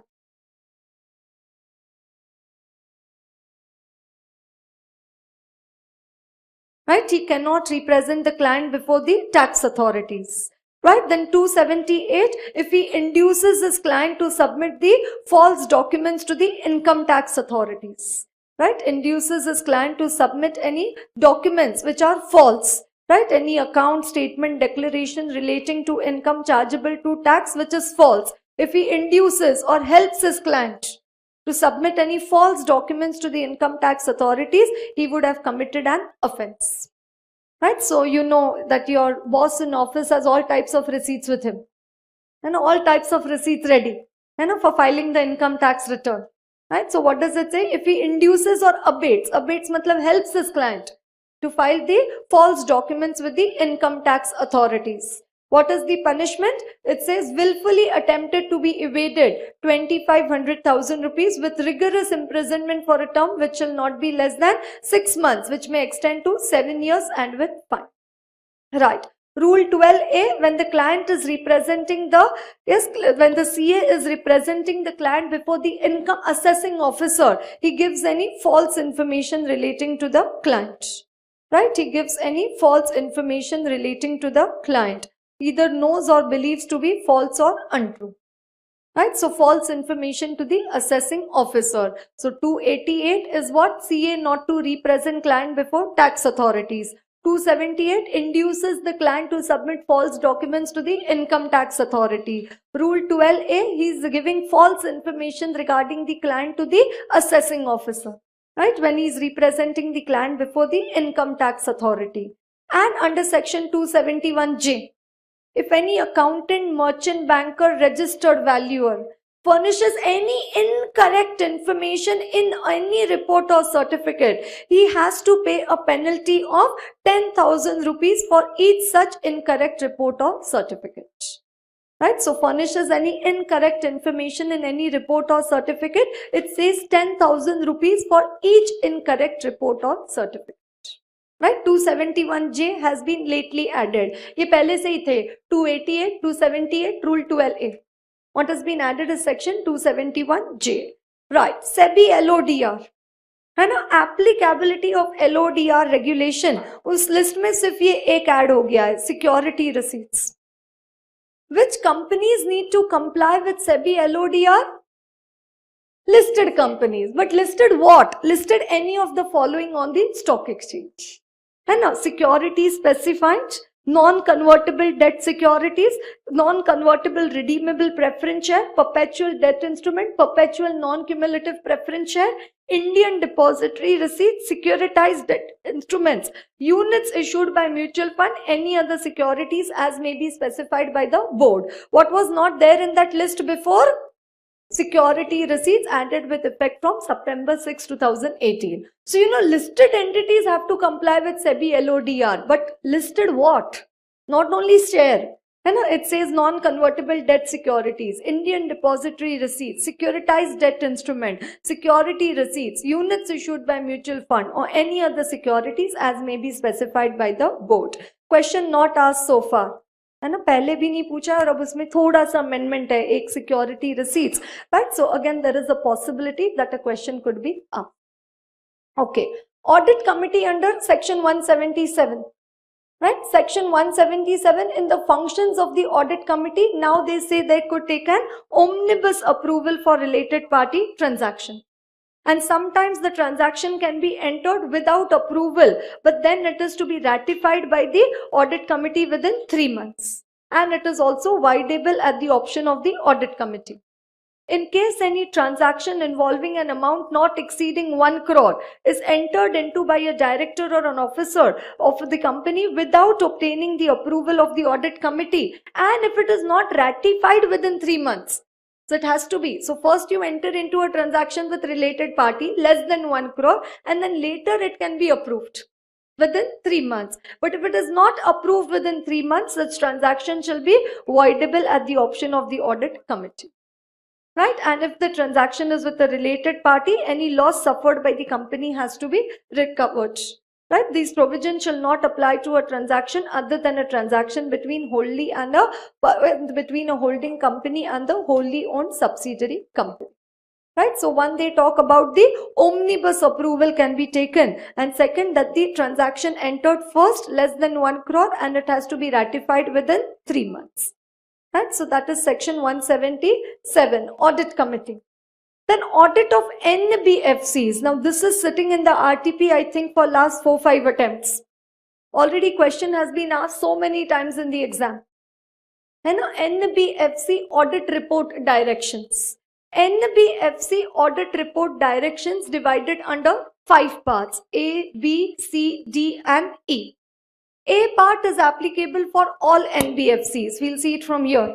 A part is applicable for all NBFCs. What the auditor needs to report? Whether a certificate of registration has been obtained. If it is already registered, then whether it continues to hold a certificate of registration and whether it has complied with the net owned funds requirement. Right? Whether the NBFC has complied with the net owned fund requirement. Part A is applicable to all NBFCs. How many parts in the NBFC audit report direction? 5 parts. Right? NBFC audit report direction. A part applicable to all NBFCs, whether it has obtained a certificate of registration, whether it continues to hold a certificate of registration, and whether it has complied with the net owned fund requirement. Then next one, applicable for those NBFCs which are accepting deposits from the public. In the exam, question has been asked. And when they ask you NBFC audit report for NBFC accepting deposits, you have to write A also and you have to write B also. Why? Because A is applicable for all NBFCs. So even though if they ask you for NBFC accepting deposits, you have to write the A part also and then you write down the B part. That one, whether the deposits are within the limits. Have they exceeded the limits? Then whether the credit rating of the NBFC is in force. Whether the NBFC has complied with the capital adequacy ratio requirement and the capital to risk asset ratio requirement. Whether there is violation of the direction. Whether there is any default in the repayment of the deposits. Whether it has complied with the liquid asset requirement. Then whether it has complied with the prudential norm. Right? Then and the return on deposits and the return on prudential norm and any branches of NBFCs opened or closed during the year. So all these 12 points is the B part. What is the B part? NBFC accepting deposits. Then C part is for NBFCs not accepting deposits. Even this has been asked as a question in one of your exams. Right, so for NBFCs not accepting deposits, what does it say? Board resolution. Then in spite of it being a non-deposit accepting NBFC, have they accepted deposits? Have they complied with the prudential norm? Right, capital adequacy ratio, capital to risk asset ratio, and correctly classified as an NBFC microfinance institution. Right, correctly classified as an NBFC microfinance institution. And D part, when no certificate of registration is required to be obtained. Right, and then after that you have the obligations of the auditor to submit an exception report to RBI. Even this has been asked as a question in the exam. Right, so when the answers to any of the above is unfavorable or qualified, A, B, C, D, anything is unfavorable or qualified, or in the opinion of the auditor, the company has not complied with the provisions of Chapter 3B, NBFC acceptance of public deposit direction, NBFC non-systemically important non-deposit taking company direction, and also the deposit accepting direction 2016. Right, so that is the obligations of the auditor to submit an exception report to RBI. Then the format of the financial statements. Right, the format for the preparation of the financial statements by the NBFCs. Okay, this one is an important question. Difference between Ind AS other than NBFC and Ind AS NBFC. Difference between Ind AS other than NBFC and Ind AS NBFC. One difference have I told you? Other than NBFC, they classify it into current and non-current. NBFC, they classify it into financial and non-financial. Right? Difference between NBFC and other than NBFC. So, other than NBFC, current and non-current. NBFC, financial and non-financial. Right, NBFC, what does it say? Separately disclose by way of a note any item of other income or other expenditure which exceeds 1% of the total income. Whereas other companies exceeds 1% of the revenue from operations or 10 lakh, whichever is higher. So for NBFC, 1% of the total income. It has to be shown as a separate head. Then NBFCs are required to separately disclose receivables from the LLPs. This is not required for other than NBFC. It is required only for the NBFCs, that receivables from LLPs, yes, in which the director is a partner or a member, is required to be shown separately. And for other companies, OCI, other comprehensive income, is shown in the notes to account. For NBFC, it has to be shown in the face of the statement of profit and loss. NBFCs are also required to disclose items comprising revenue from operations and other comprehensive income on the face of the statement of P&L instead of the part of the notes. Right? So it has to be shown on the face of P&L. What? The OCI, rather than showing it in the notes. Right? So this is again a question which is R raised to 10. Right? So financial, non-financial, rather than current and non-current. Then after that, 1% of total income or expense, right? Other expenditure, other income to be shown separately. Receivables from LLP to be shown separately. And then also other comprehensive income to be shown on the face of the P&L. And fiscal laws, just the direct tax laws and the GST audit I've already covered. And the ethics one, that has already been covered in the previous RTPs only. Right, the KYC norms for CAs in practice and the recent decisions of the Ethical Standard Board. Right, so I think that takes care of all the amendments. Okay, so thank you. Yes, and I wish you all the very best.